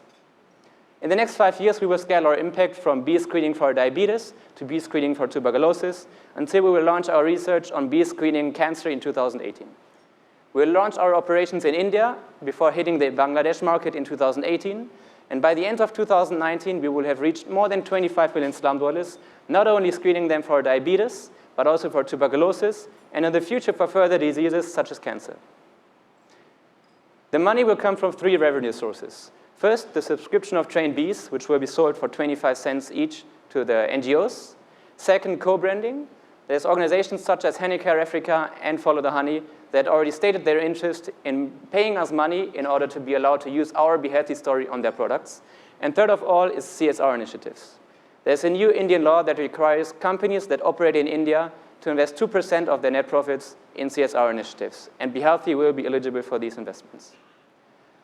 The revenues make us predict that by 2017 we will break even before reaching a net profit of around $300,000 by 2019.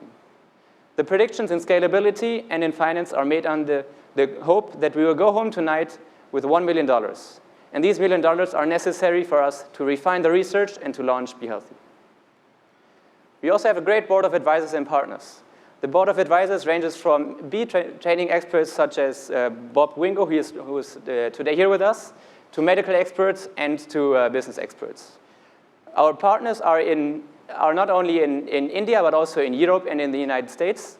And we are currently in the last selection process round of the program Making My Health by Boehringer Ingelheim and Ashour, which will give us free access to healthcare, to consulting and thank you very much. Great. Great job, guys. Give it up for BeHealthy.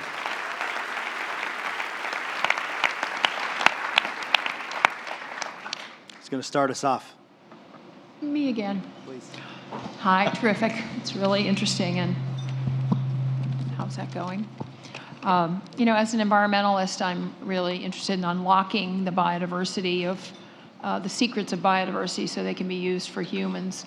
But given that the research on this is still quite limited, I'm wondering whether you view that or how you view that as an impediment and exactly how the $1 million will help support additional research. And could you describe that in more detail? So as Kelsey mentioned, we already ran some clinical trials in Boston with the Joslin Diabetes Center, and we had some really promising results there. We were able to achieve an accuracy of 73%, and we hope that with future research, we can improve this accuracy. From other research, we've found out that bees can have an accuracy of 98% for detecting smells, and you can compare this to dogs, which have an accuracy of 71%, which are also currently used in medicine to detect for different diseases. So with some funding, we hope that this future research will be able to get our accuracy levels up. Fatty? So how, I mean, it looks like, how many people will you reach per year at your, what did you say, 2017 you'll be breaking even? Yeah. And then how are you going to be training these bees? I mean, how many bees do you train a day? I mean, is it by bee, by million bees? How does it work? Yeah. So in our last year, in year 5, we will train 5.2 million bees. And we will 5.2 million bees. 5.2 million bees. 5.2 million yes. bees, yes. And how does that work? I mean, so is there a group bee training, or is this a bee by bee? It's we will hire bee training experts, which are, yeah, as Kelsey explained the process, it's quite easy and quite quick to train the bees, and we will hire bee training experts that will do the process for us. And then how many people are you going to reach? I mean, how many people will you touch? As presented before, we will, by the end of 2019, we will have reached more than 25 million slum dwellers through the collaboration with the NGOs, because we do not get in touch with the slum dwellers straight away. Instead, we sell our solution to NGOs, which already exist and already do a similar work, but do not have the adequate technology to scale their work in a better way. Ashish? Yeah.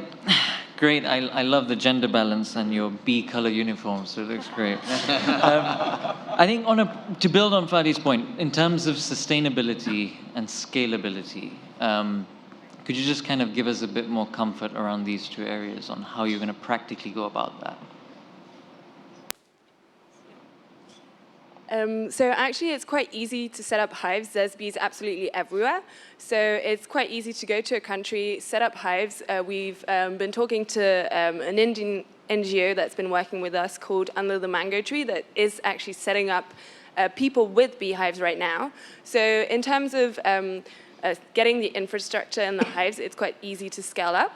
And in terms of sustainability, I mean, bees are everywhere, once again. And so in that sense, we will always have the potential to train them. No. Thank you very much. That was great. Question is, when you do this testing, I sort of got a little bit lost there. The bees are trained with sugar water, is that right? And then if they smell sugar again, they stick their tongues out. Is that what it was? So we're actually training them to the biomarker which is associated with the disease. So it's not when they smell the sugar water again, it's when they smell the biomarker. So it's like a Pavlovian reflex. They will stick out their tongue because they're expecting the reward of the sugar water. Is it binary? Either they detect the biomarker or they don't? It is, but it is also we can train them to a certain threshold as well. So you wouldn't be able to tell if how significant someone's diabetes was or how high their blood sugar was. You'd just be able to tell that it was elevated. Yes. Okay. Like if somebody had had a high sugar meal or something, and you tested them right after that, they might come back positive. Is that possible? So it has similar challenges to that for diabetes as that of urine dipsticks, which are commonly used at the moment to test for diabetes, and that it's more likely to... Thank you guys very much. Okay. Good job. Gosh, Fadi, you're making me sweat. My gosh, great questions. So let me put things in perspectives for you folks. At the Hult Prize, we build new companies.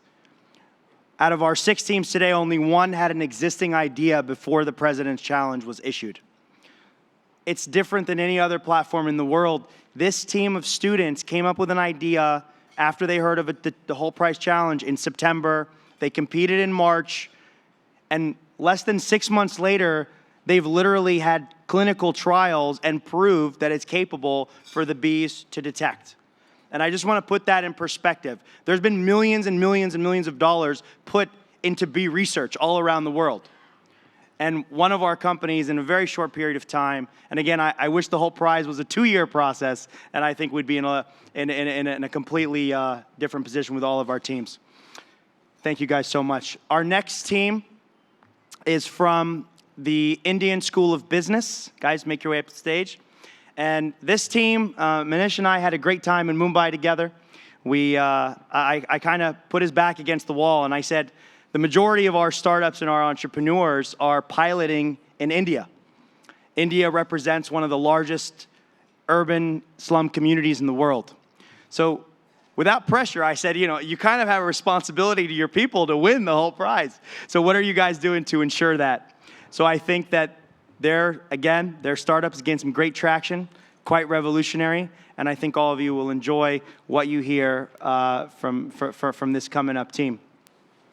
While they prepare their docs a little bit, their docs in a box, which you'll hear about, I think it's important, everybody, to understand your ability to influence some of these companies and getting these companies off the ground. While we have a great panel of judges made up of some amazing entrepreneurs, philanthropists, etc., President Clinton, who will be with us later tonight, called us to host our event at the Clinton Global Initiative so that the CGI and its community could help get more of our companies off the ground because they're radical in their nature. And here's another one you guys will hear from. Turn it over to you guys. Good evening, ladies and gentlemen.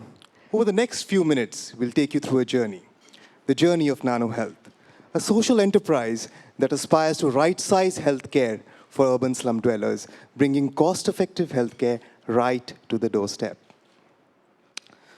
The urban slum dweller is a daily wage earner, often with variable income. She does not have health insurance. The private sector hospital charges her a hefty premium.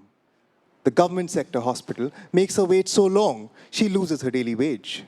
Effectively, she feels that the healthcare system is not designed with her unique situation in mind. She feels sidelined by the healthcare system. She feels she's invisible to the society that she serves, the society that she's part of. It's worse if she has a chronic disease. A diabetes or a hypertension progresses slowly over time, the patient often remaining asymptomatic for long times, hence the term silent killers. And even when the patient seeks treatment, it is not easy to find the right treatment. And then comes the biggest challenge of them all. As a primary care physician myself, I have seen patients fall in and out of treatment, and poor compliance has led to aggravation of disease and eventually premature death. In sum, there are three problems of chronic disease management: underdiagnosis, poor treatment, and poor prescription compliance. Of more than 800 million slum dwellers across the world, 250 million people suffer from chronic diseases like diabetes and hypertension. Most importantly, 4.5 million patients die of chronic diseases every year. 46% due to cardiovascular diseases alone. In these statistics, ladies and gentlemen, there's an opportunity, there's a hope. We can prevent 1.8 million premature deaths every year if we can just control blood pressure and blood sugar. And that's where we come in. The Nano Health solution is based on a simple insight that a good neighbor is good for your health. Our solution combines a powerful Saathi and a dock in a box, which is a device. The Saathi is a friend in Hindi. She's from the community that she serves. She's employed, trained, and certified by Nano Health. She's the interface between the community and the local healthcare system, extending its reach well beyond and down to the slum dweller's doorstep. The Saathi makes the slum dweller visible. Each Saathi is equipped with a dock in a box. This device was designed by our colleague Pranav, and it's a multi-parameter point-of-care device that measures multiple disease progression parameters, such as blood sugar, blood pressure, and soon blood lipids. The box also collects data and creates an electronic health record for each of our patients. With the Saathi, the dock in the box, and our service providers across the value chain, Nano Health is able to provide a holistic solution at an affordable price. We treat the problem of underdiagnosis by having our Saathis conduct screening camps where they identify high-risk patients. These patients are then forwarded to our physician network. They're referred there so that they can receive confirmation of their disease. Once they receive confirmation, our physician network actually can prescribe the NanoSafe plan. So this physician visit actually counts as a recruitment tool for our NanoSafe plan. And that tackles the problem of poor compliance. So we at Nano Health believe that prescription compliance is at the very heart of effective chronic disease management. The NanoSafe plan is a 6-point perpetual messaging environment which impacts the entire compliance journey. So the Saathi identifies a caregiver within the family, provides a customized and personalized checklist, wallet cards, as well as other touch points to help in the compliance journey. This simple yet powerful messaging system has been proven to improve compliance from 15 to 85% in patients of similar income groups. And that's why the primary source of our income revenue is from the NanoSafe plan. We charge the customer $1.50 for our monthly monitoring and screening services. The data that we collect is very valuable.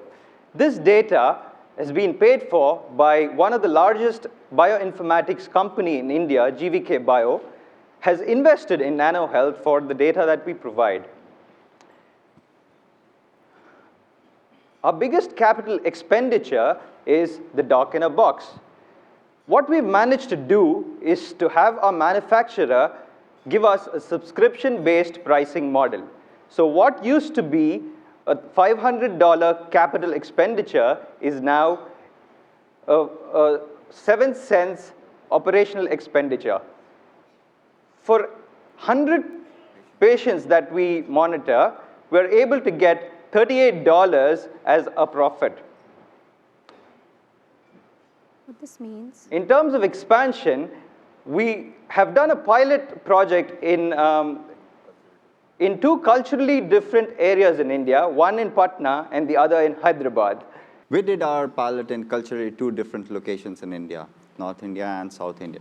We found a lot of interesting facts. The first was every time patients would come to a screening camp, they wanted something in return. That has made us to add a printer in our docs in box now.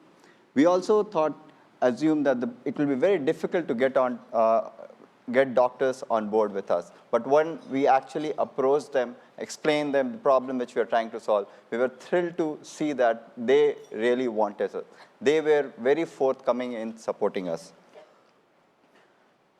With $1 million from Hult Prize, we will reach out to 7 different states in India in the first two years. We reach out to 8 or 9 states in the 3rd year, and that's when we break even. We move to other Southeast Asian countries in the 4th year, and finally reaching out to more countries in Africa in the 5th year. We will be able to reach out to 25 million patients with a 9% EBITDA margin. We already have the relevant private players on board with us. We believe that without the government support, it will be very difficult to scale for a social enterprise. That's where we went to the local government and municipal corporation. They have already acknowledged our efforts. They have said that our impact is real, and they are very interested even in the data which we are collecting out of this. So here is our team. We have collectively more than 40 years of experience, very diverse experience. We are here to save premature deaths. We need your support in it. Thank you.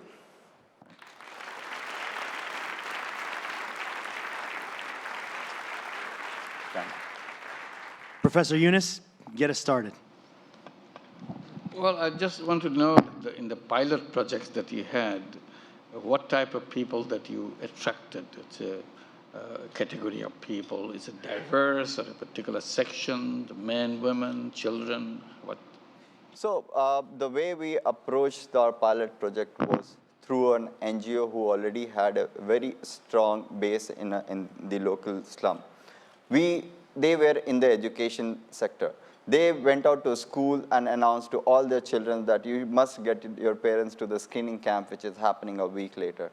And we were thrilled to see the response for that. We had people from all walks of life who had never been to any diagnostic center before, people who already knew that they had diabetes or hypertension. They also came in for their checkup. So, was it done free or it was charged? Our screening camp is free, so it was done free. Great presentation. I'm glad Ram looks like he's doing okay as well.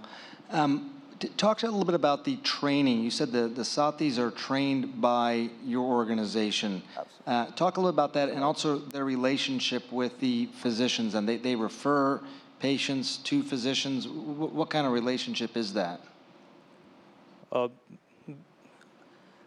HMRI is a partner, and HMRI is Health Management Research Institute. They have conducted extensive training programs in India for rural health workers. So we are partnering them for training the Sathis. Sathis and doctors, we have an interactive session where we introduce the doctors and Sathis to each other. They don't really know each other before we get them together on the same platform, which is before the screening camps. Over there, they interact and they form informal networks. I'll just add to it. So doctors actually liked this because so many patients who were not going to any doctors so far are suddenly approaching them for treatment. On top of that, the patients which approach the doctors are very qualified patients. And in the long run, they are already proven to have some disease from our screening camps with 95% accuracy. And the overall cost of lifetime value of that patient is much higher than otherwise. So that's the reason why three reasons why doctors cited that. I want to add something. Sheesh? Thank you so much. Very quick questions on the manufacturing subscription model that you said you've created. Is that through a financial institution, or is that the manufacturer who's given you that facility, and do you have more than one manufacturer if that's the case? And secondly, the plan to roll out in terms of, again, scalability. 7 states sounds great, but practically implementing that, are you ready for the bandwidth-wise, et cetera? Right. So the way we have one manufacturer, hardware partner right now. He loved our idea and the rollout plan which we have.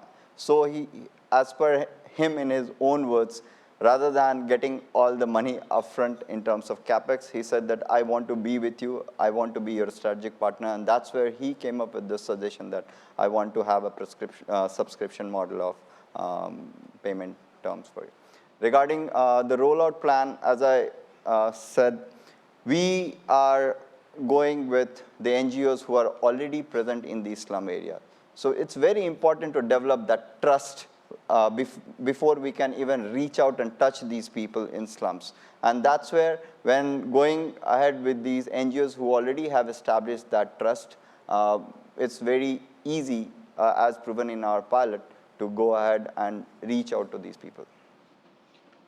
Have you given some thought to how much new capital you need to grow the business globally? Because you're going to go to many countries by the 5th year to touch the 25 million. So do you know how much money you're going to need beyond the million? So how it works? Some thought, yeah. Yes. So for how it works in our business model, I think there were 2 major cost structures during when we did our business plan. One was the IT infrastructure, and the second was the dock and box, which were the most capital-intensive investment that we would require. And therefore, those were our first strategic steps. We've been able to identify a partner in GVK Bio. They have not only invested in us, they have also agreed to take care of our IT infrastructure for the first 3 years. And beyond that, move into a invested as in they will partner with you? Yes, they have already. Yes, they have already invested in us, and they are partnering with us in terms of doing the IT infrastructure for us. And the second was the dock and box, which would be the capital expenditure. Incremental cost per patient is per patient we are making money, and therefore every month, every dollar that we invest in the business will be plowed back into the business. Therefore, getting the first run is most important, and that would help us scale up pretty rapidly. Wonderful. Thank you, guys. Give them a big round of applause.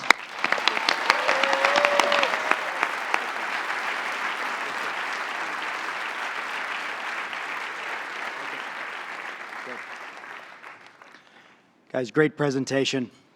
So we've almost made it. We've got one more team, and then our judges will join us on stage, and we'll discuss a little bit about some of the great ideas we've heard, and then President Clinton's backstage waiting for us, for the judges to help get us to the winner. Without further ado, we want to introduce the winner of our Shanghai Regional, team from York, Schulich School of Business. Could you guys come up?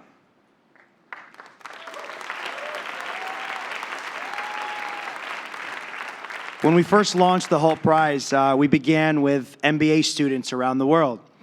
And we targeted them. We thought MBA students somehow possessed that charisma, charm, financial expertise, et cetera, to get us the last mile. And the Schulich School of Business participated. Their MBA programs would come in from different parts of the world and compete in either Boston, San Francisco, London, Dubai, Shanghai, et cetera. They came runner-up a couple of years. In fact, in Boston, the UPenn team was first, and one of the Schulich teams was second. I got a call. We start the Hult Prize every year, and they run literally our regionals on the same day. So we start in the morning in Shanghai. 38 hours later or so, we finish in San Francisco. And literally, we've got Hult Prizes running around in sync one of the world's most trending hashtags during that 48-hour period. And I get a call, and CQ, our head of operations, who none of this would be possible if it wasn't for him, and literally he tells me we've got our first undergrad team in the Hult Prize that's won, and it's the Schulich School of Business. And I say to CQ, I said, I thought Schulich only had an MBA program, because over the years, it's been all the MBAs that are competing across. And he says, he goes, well, I better double check. And nope, they're the undergrad. So they're going to tell you a little bit how they beat a bunch of MBAs and came out on top in Shanghai. Good luck, guys. My grandfather. My grandmother. My uncle. My aunt. And my grandfather all have diabetes, but they're living perfectly comfortable lives in the developed world. That was not the case for over 1 million urban poor diabetics who have died since the start of 2014. That is 1 million lives lost over just 9 months to a non-fatal disease. They were amongst 75 million others like them living in urban slums around the world who, unlike our family members, do not have the means to control their condition. And our search for the root of this disparity began in Krantinagar, a slum in northern Mumbai, where over the course of our first few days, we were approached by hundreds of the local residents with papers in their hands. These were diagnostic papers from the day that they were diagnosed with diabetes. And they stood in front of us saying, we already know that we are diabetic, but what now? We quickly realized the diagnosis was not the core issue. Urban slums are in close proximity to hundreds of hospitals, clinics, and diagnostic camps that offered both free diagnostics and heavily subsidized treatments. Yet, of those that were diagnosed, few sought out the treatment that was available to them. And this is attributed to the monitoring gap. Type 2 diabetics need to check their glucose levels at least 2 times per day. Yet those living in the urban slum are doing so an average of 4 times per year, leading to a terrifying lack of control. The reason this gap exists is because the existing solution of blood glucose monitoring is too expensive. It costs the exact same in a resource-poor slum in India as it does right here in the United States. And without a glucometer, they are forced to visit a hospital every single time that they want to check their levels. With no continuous information on their condition and no prompts to tell them when they need to take appropriate actions, their disease quickly deteriorates. It leads to complications, including blindness, amputation, kidney failure, and eventually causes death. And so to close this gap and to ease their suffering, we have created a solution that is affordable, that is accessible, and that promotes adherence, and it is the REACH program, the first and only diabetes monitoring program for urban slum dwellers. For just $2 a month, REACH provides urban slum dwellers with a subscription package, allowing them to monitor their condition every single day. And it all begins with the REACH dip, a pregnancy test for diabetes. As a glucose urinalysis strip, this is a proven but underutilized technology. Once the user urinates at the end of the strip, it changes color relative to the amount of glucose present in the urine. It's extremely cost-effective. And to give you an idea of just how cheap it is, we can test every single person in this room tonight by using these many bottles for less than the cost of most drinks at your local Starbucks. It also provides our users with instant feedback without the need to travel anywhere. But what our users loved most about this test is that it is non-invasive and painless, so they don't hesitate to take the test every day. But what's most exciting about the program is its mobile platform, which takes basic data from the tests and converts it into something that can have real impact. Patients use a scale of 0 to 5 and send it in through their mobile phones, via text or voice. The system will then aggregate all this information, create a profile for each patient, and update them with personalized feedback and realistic recommendations. We are working with a team of local diabetologists to ensure that these recommendations are not only accurate, but culturally relevant. To motivate our subscribers, we are also working with Twilio, the world's leading cloud communications platform, to ensure that we can scale across multiple countries and languages in a short span of time. To motivate our subscribers, we are partnering with influential change makers called Reach Champions. Subscribers receive voicemails from our champions, which act as positive reinforcement through the mobile platform. Now, in India, Pakistan, and Bangladesh, Bollywood is a religion where celebrities are looked to as demigods. And so we are proud to announce our inaugural Champions program, first with 4-time blockbuster-winning movies in 2013 alone, actress Neetu Chandra, followed by Bollywood choreographer Shyam Davar, who is a household name all across India and has worked with international icons such as President Bill Clinton and Oprah Winfrey. These champions motivate new subscribers to join the program and reward those who are already on the program. And we promote our program through existing hospitals.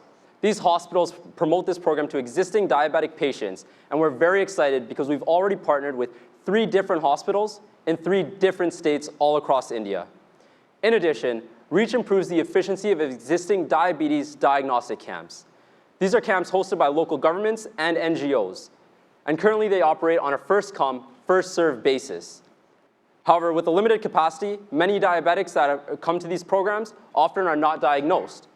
By using the Reach screen, the Reach strip as a pre-screen, we can prioritize individuals that are of high risk for diabetes. And what this results in is almost 2 times the number of diabetics making it through this process. And this is exactly what happened when we were in India. We distributed these strips to camps across the country. And what we were able to achieve was screening 4,000 individuals. But more excitingly, we signed up over 296 subscribers to the Reach platform. And this is our foundation to build upon as we progress into our 4th quarter, where we will screen over 400,000 individuals. And we're able to do so because we have partnered with the International Diabetes Federation, who we are partners with for World Diabetes Day, and will distribute our strips to camps all across the country. With minimal R&D costs, we'll be able to break even early within our 2nd year, allowing us to expand into neighboring Pakistan and Bangladesh. And as we tailor our platform, we will continue until we reach Mexico City.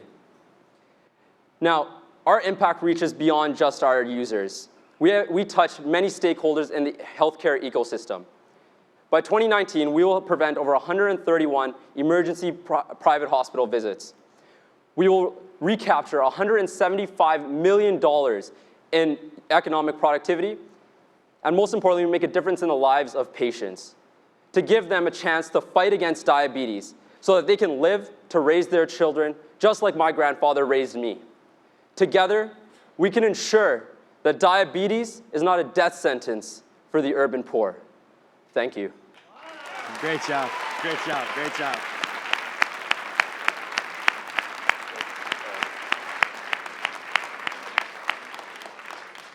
Great job, guys. Professor, get us started. Me?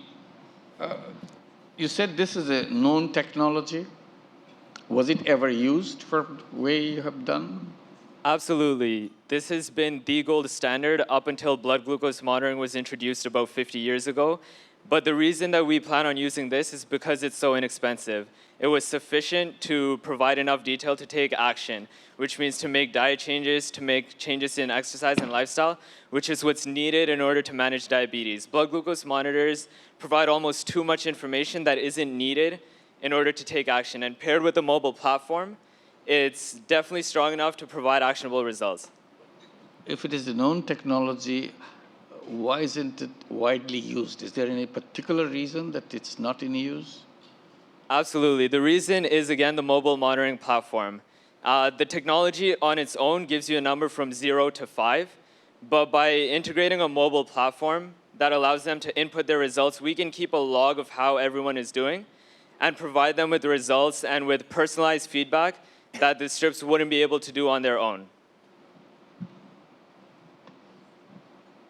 So did you, in your last slide, you say $1 million by 2019, so you're not going to need any more money from what you get? That's it? Well, we're going to need the $1 million to hit the 25 million. You will hit your target with $1 million. We're confident that we'll be able to hit our target with $1 million, yes, but we, of course, would appreciate... How? So tell us how. So the reason we don't need any more capital than that is because we have no R&D expenditures. We don't need to use our money to find a new product, develop a new system. We're working with existing technology and existing the distribution only. Exactly, exactly. And the mobile system, which is close to being completed. So so are you all going to work full-time in the company? And how many team members are you going to add? Are you going to pay salaries? We do plan on being a fully functional social enterprise and paying salaries, and all 5 of us are committed to working full-time. We've all pushed away full-time job offers to do this. And does that require you to be in India? It requires us to be in India initially, but as we branch across the world, we hope to set up different operational offices. So you're disrupting your life and moving to India. We don't see it as a disruption of our life. We see it as the next step in our life. Good. Thank you. There's still almost 3 minutes on the clock. More questions. So, let me, great job, great answer. Thank you. So can you just talk me through this? So someone gets a 1 through 5 reading, and then how does that information then get transmitted to whoever's going to be providing counseling, is it? And just give me some examples of what that counseling is like. What actionable steps will a person be given at that point? Great question. So yes, they enter in their results. And generally, the system is automated for the most part. So if they enter 1 5 days in a row, and then they enter a 5, which means they've had a very big spike, then they get an automatic response telling them to watch out if they feel dizzy at all, the closest hospital to them, and provide them with direction on what to do. And when it comes to specific feedback, one example I can give you is in northern India, for example, gulab jamuns are a household favorite. They're sweetened balls of sugar, basically dipped in liquid sugar almost. Which you can see why diabetes is a problem. And what we tell our users to do is to lightly squeeze the gulab jamuns, which reduces about 40% of the sugar intake with minimal difference in the actual taste. So the suggestions that we give are very specific to the regions. In southern India, we would do something completely different, but are small enough that they can easily be adapted, but can have a real impact. And those are all automated responses, or is there somebody actually looking at this and specifically tailoring the responses? So they are automated responses, but they are collected and created by our team of 20 diabetologists who will look at different patterns in the responses and come up with the right solutions.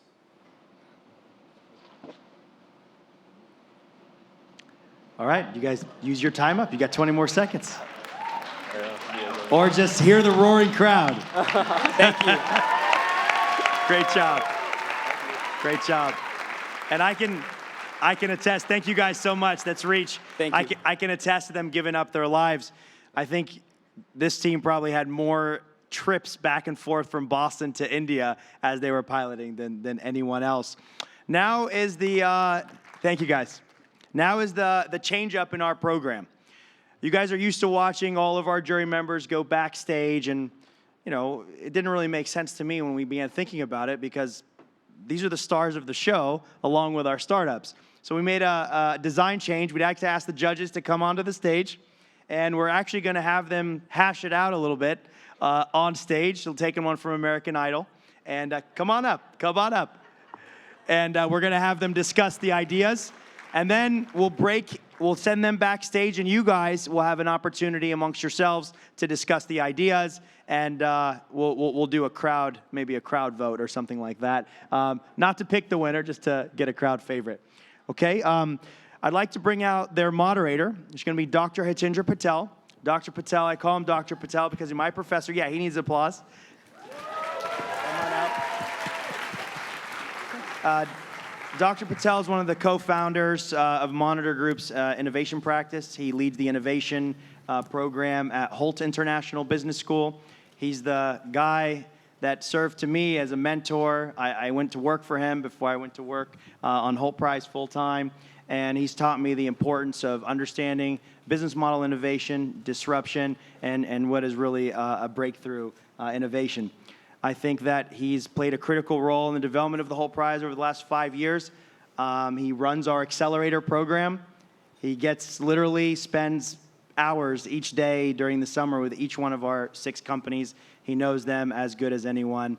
And Dr. Patel, thank you for all your work.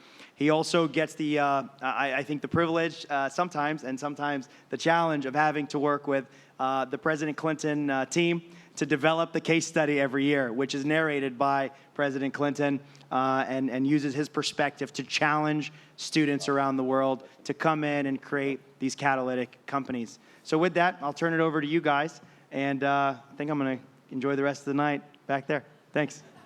Great. Thank you, Ahmad.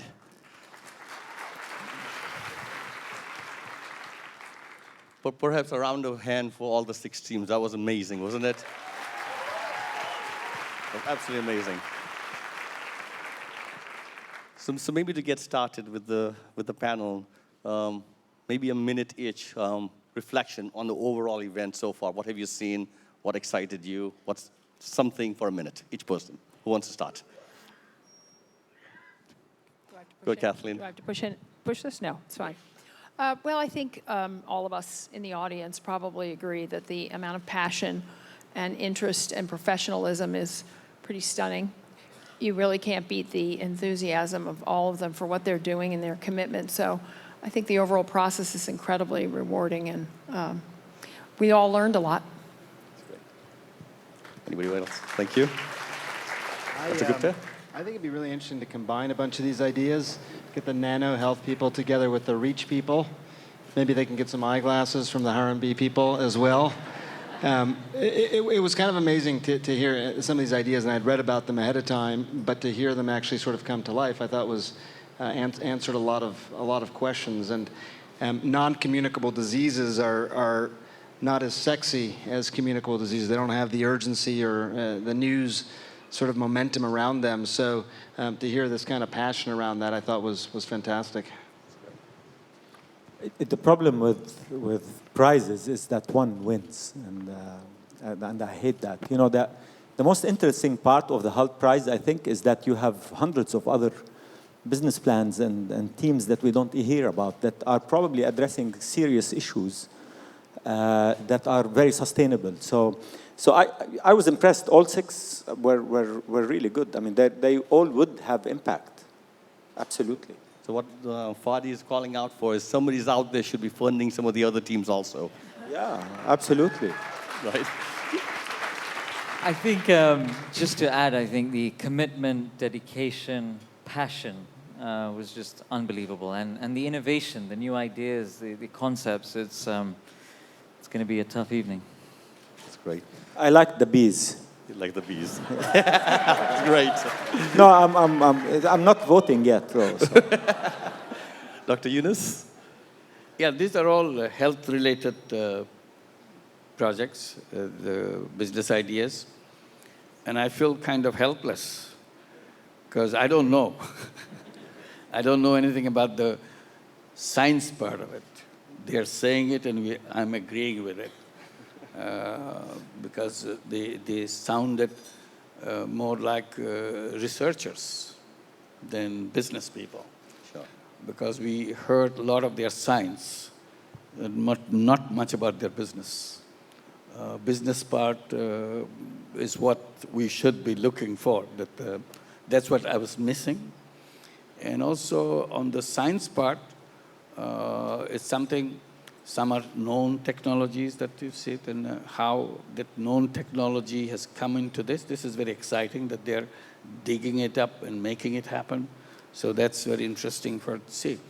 And at the end, the question comes to my mind, Why didn't we do it before?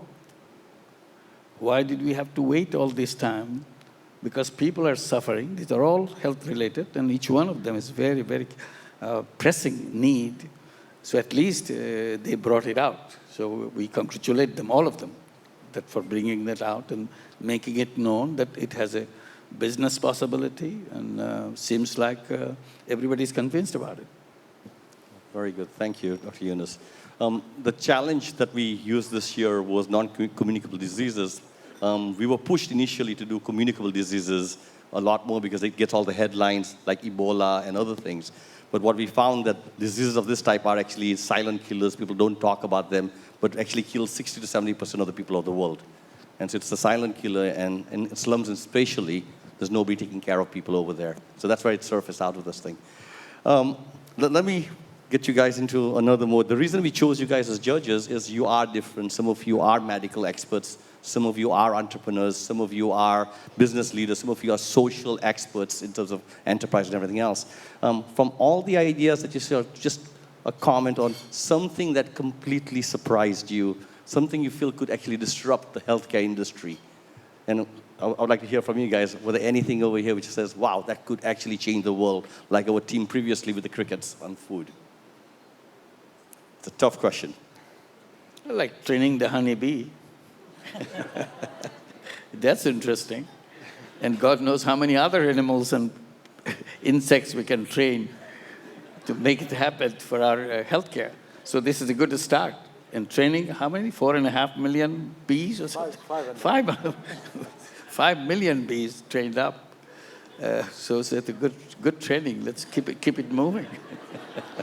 It's good. So one of the things we also learned in the process was we have a tendency to believe electronics is really superior, digital electronics and sensors are better. But what we now know is biology actually has got for millions of years evolution with better sensors, and this could actually be disruptions on the whole healthcare industry with new sensors out there. That's interesting. Anybody else want to make a comment? Yeah, I mean, what's most interesting? Go ahead, Kathleen. I insist. Oh, you insist. No. We've been doing this all night. Okay. No, I think after spending a few days here, and I've been a member of CGI for a really long time, and one of the, a couple of the different sessions that I attended really drove home the point, as did all of the teams, the importance and wonder of mobile technology and how we're moving from diagnosis by a doctor in an office to the possibility in the future, not too distant future, that we can diagnose a huge number of illnesses and actually treat some of them through that technology. And so I think the way they depend upon it is interesting, and they've developed it, but I think it's almost the revolutionary part that we're moving towards diagnosis and treatment through a cell phone. That's great.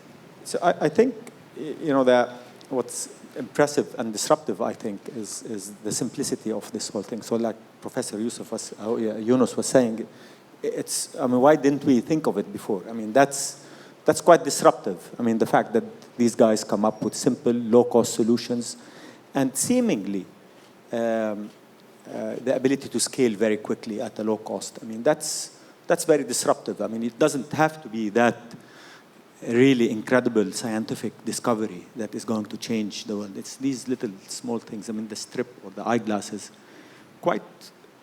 people suffer because they don't get these things. And that's, you know, if you touch one person's life at a low cost, then that's disruptive. Ashish, you want to make a comment? Yeah, I think I'd like to echo Professor Yunus's comment about, you know, I mean, obviously looking at self-sustainability was a crucial factor for me, trying to see how these initiatives can stand on their own 2 feet and kind of grow.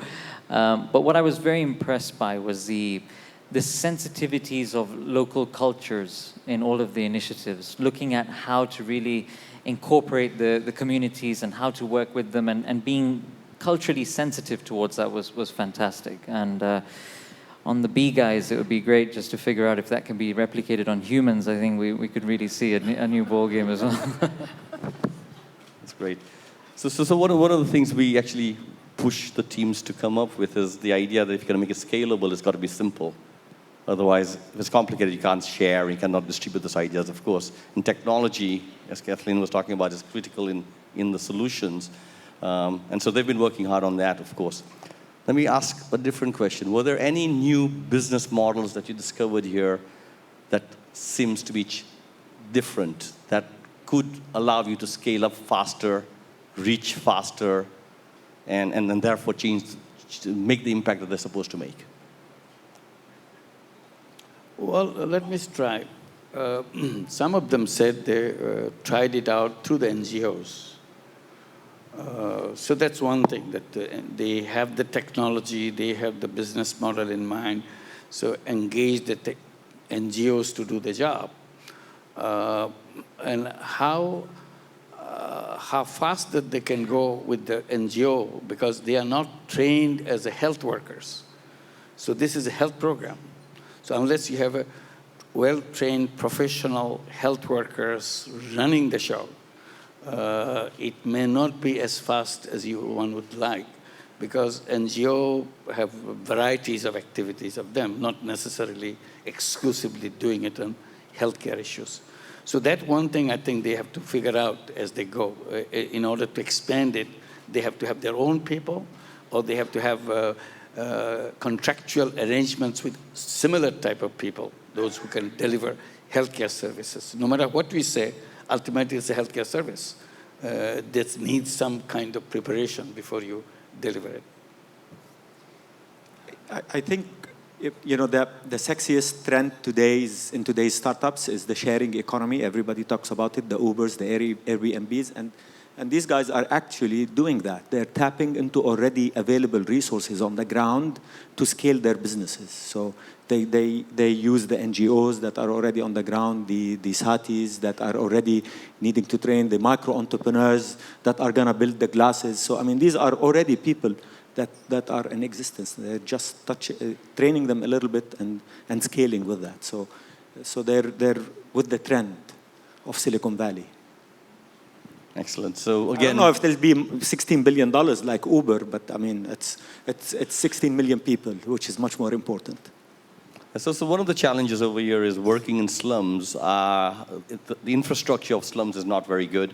The quality of people you can find to work are not as educated or as professional. The supply chain is weak in general for whatever you want to do. And so these guys are working in the hardest, most difficult environment there is in terms of the ideas they're trying to generate.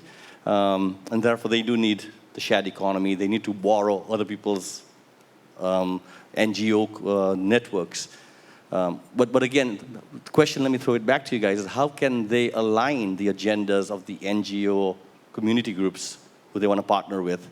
How do they align all the players to make sure that this thing will flow downhill easily and everybody will get excited about it? Now, can I come back to that NGO issue? The reason I picked that word, NGO, NGOs are not business people. This is supposed to be business. That's the whole idea. That's why we're here. So when you give it out to NGOs, it changes the character. So why don't you go to the business channel? Those are business channel within the bastis and the slums and so on. So if you are delivering a service, a product, you should be looking for that chain rather than going to the NGOs to do it. So there's some mismatch there. That's what my worry is. It may not really work out the way you are thinking. Well, I'd like to sort of address that from my perspective, which is there's a certain level of dependence of all of the contestants on the level of sophistication, education, language of their clients, patients. And I often think that I see the best results when business and NGOs are actually working in parallel, so that the NGOs might be able to take up some of the educational requirements that it might be required to convince people to take action. Diabetes is one of those things that people take action when they're really, really sick. It's a deadly, very quiet disease. And so having NGOs participate in the education process might actually facilitate these businesses as they move forward in the process. Perhaps at one point, the NGOs can separate and go on to other work, but I do think we often solve some of the problems by providing services that business leaders might not think about. I think slightly differently. I think, I agree that we need to lean on there needs to be some dependency on some infrastructure, but rather than the NGO sector, I would rather, if they kind of create a public-private partnership kind of mechanism and lean on government's infrastructure. I mean, Akshay Patra, which one of the contestants talked about, is a public-private partnership. And like that, I think public, government, especially this is health-related, governments want to, take part. It's obviously a very important element for them. But leveraging the whole business angle, but creating that public-private, I think can kind of hit two birds with one stone. Okay, so that's the public-private partnership. How about from corporate partnerships? Do you guys see how maybe people in the crowd over here, or you guys yourself, how could you see yourself helping these guys scale up? What can you do, not individually, but what can you do to help scale up these companies and help them grow into the ambition, the vision they have? I don't think they need us. I mean, they already know exactly what they want, and they've leveraged everything that can be leveraged out there. So I think they have pretty good networks through what the incredible help that you guys are doing, the attention that they get by standing here and getting all these people. I'm pretty sure a lot of the guys here are going to be talking to them and finding ways to collaborate and work with them to scale their businesses. So this is already there. So I mean, this platform is the answer to your question. They need Dr. Gupta to speak about them on CNN. I think that will sort them out.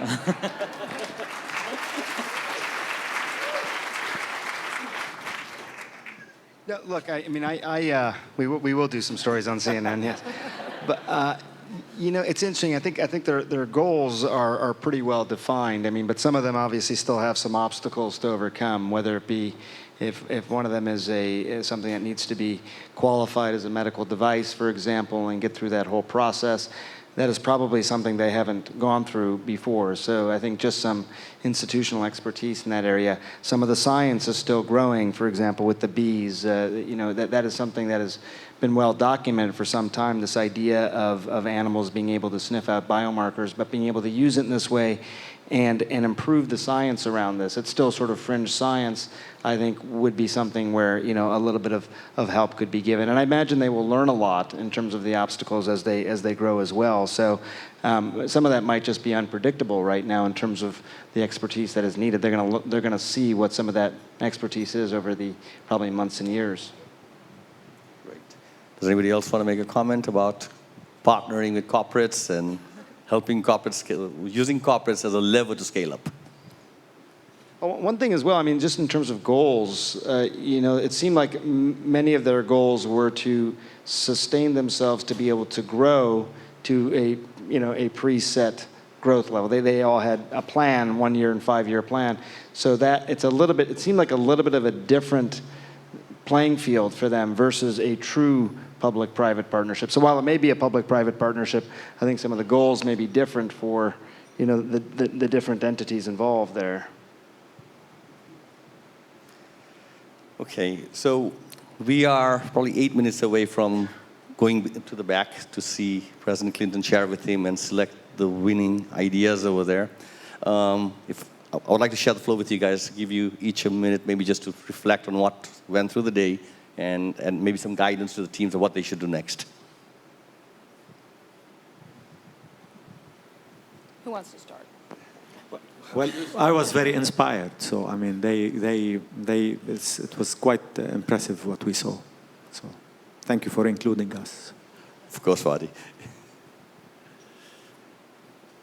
Look, I think that some of these are challenging problems, and when we talk about non-communicable diseases, we weren't talking about them this way hardly at all 10 years ago, certainly not amongst the urban population. I don't think people thought slum dwellers could be accessed the way that we've heard about today. So the very idea that people have devoted so much attention to some of these problems in, as you point out, some of the most difficult situations, I think is very inspiring. And there's probably a lot of ancillary benefit from all the other ideas that were out there.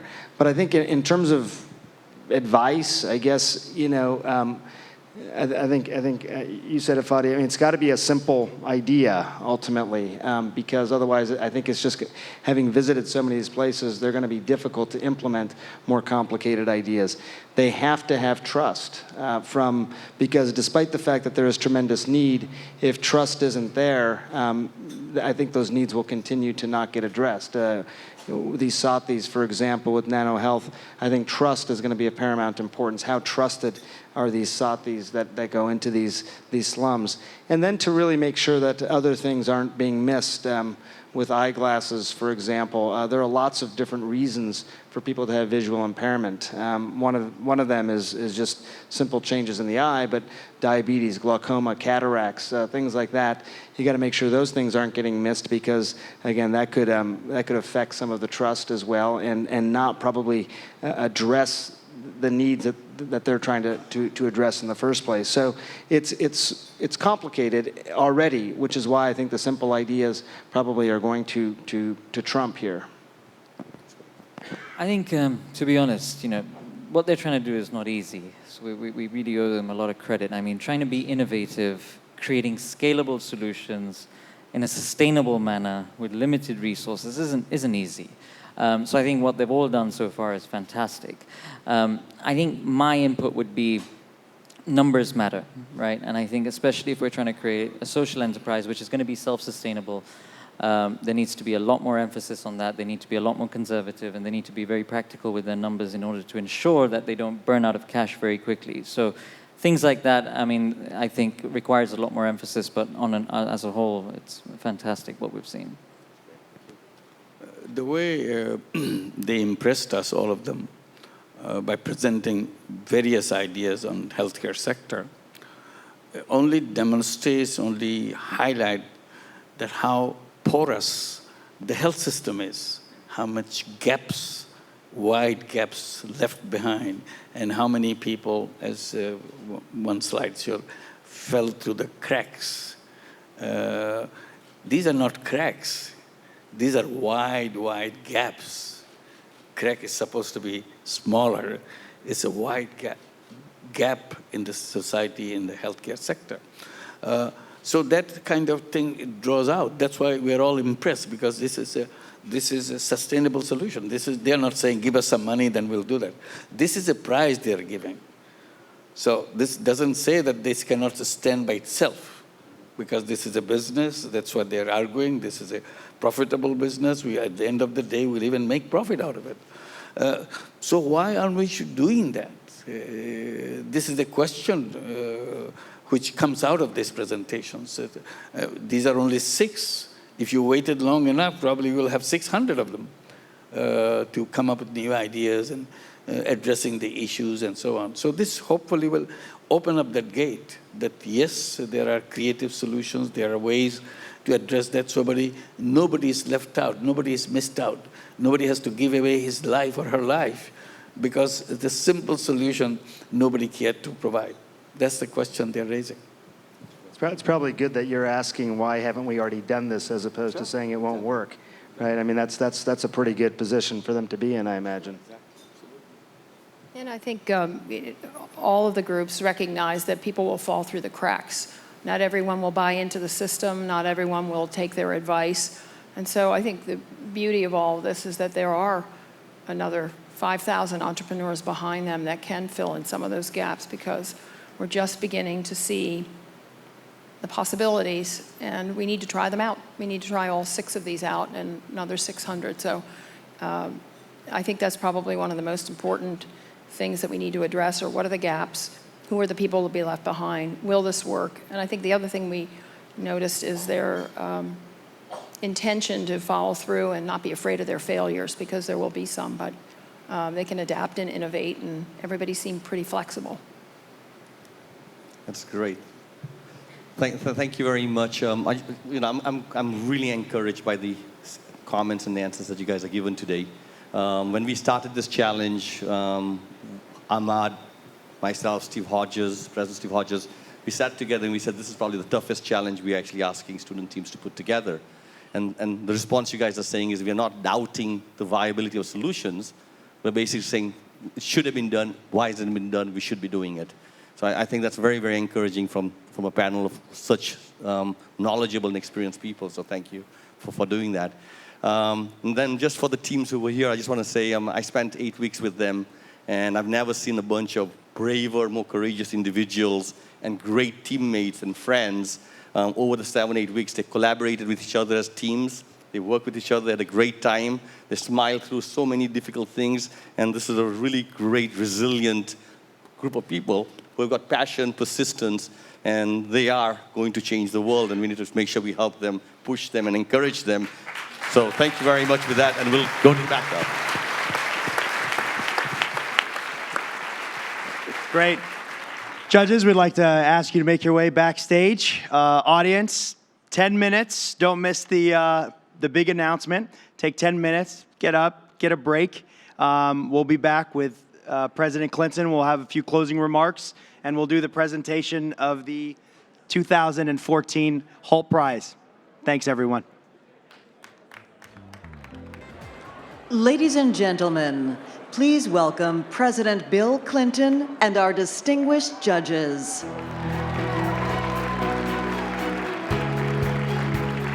Thank you. Thank you very much. Guess what? I am not going to deliver a 30-minute speech. First point. Second thing, I know.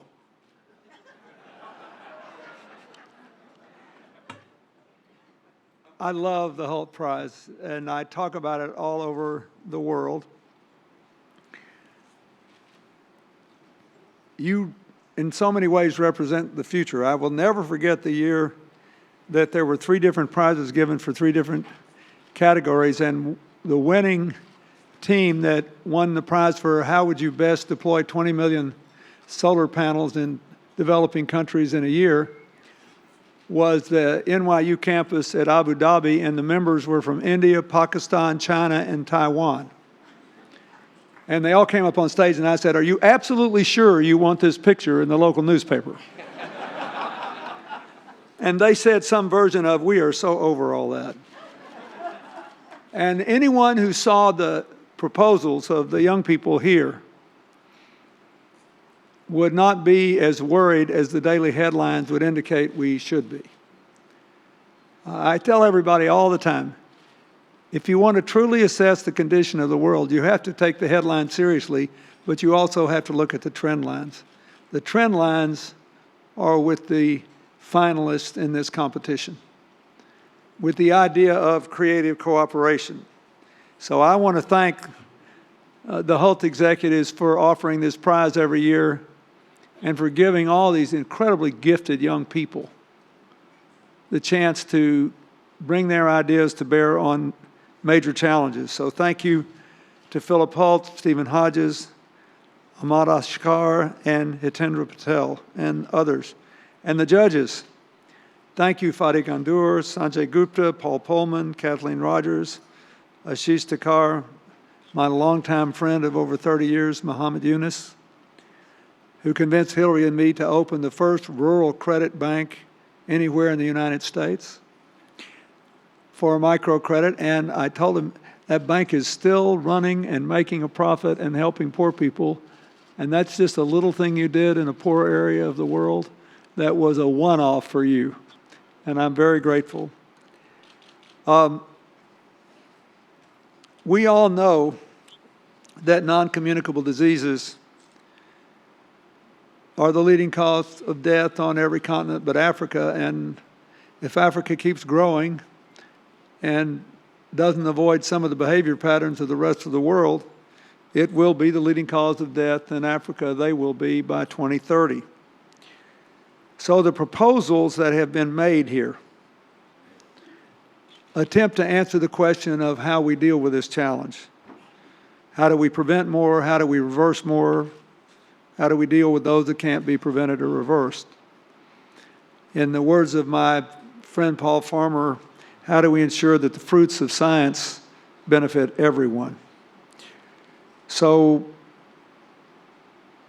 one thing we know is that the most likely solution will involve truly gifted people from different disciplines engaging in creative cooperation.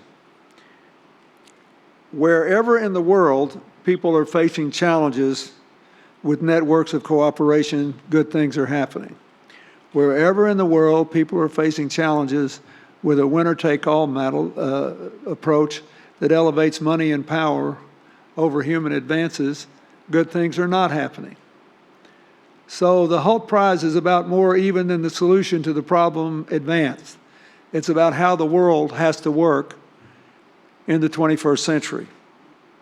So with that in mind, I congratulate all of you. I also want you to know that the young man who collapsed a little while ago, Ram Lakshman, is in this hospital with his uncle and doing fine. So that's a good thing. Now, this is the first year I actually wished I was on the panel of judges. I am not qualified, but I'm fascinated. I read all these proposals. I was fascinated. I kept trying to figure out how we were going to supply and replenish the bees. And I like that because the world needs more bees anyway right now, and this would be a good way to get some. But anyway, I want to congratulate you all. They were all well thought out, inherently important, and I urge you to continue. Having said that, the judges have selected the regional winner from Sao Paulo, Nano Health, from the Indian School of Business. And I would like to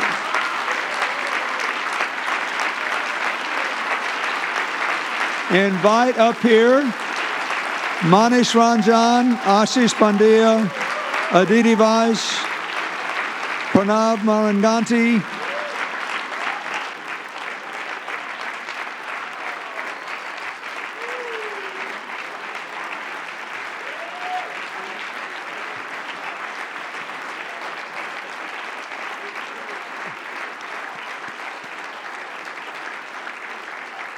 and they can all accept the prize with a clean conscience and a happy heart, knowing that the fifth member of their team is alive and doing very well in the hospital. So let's give them another hand.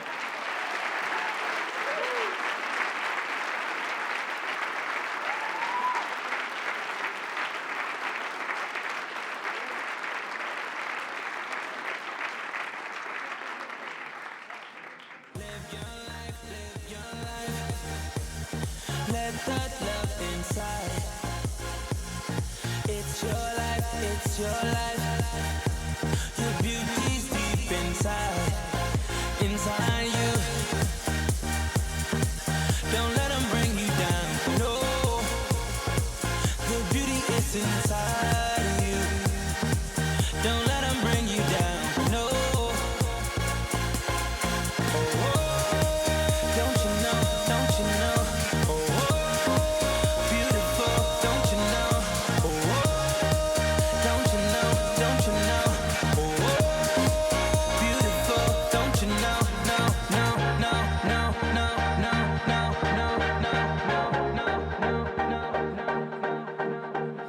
Take your time, take your time. Take your sexy time. Don't lose your head, lose your head. Your beauty's deep inside, inside you. Don't let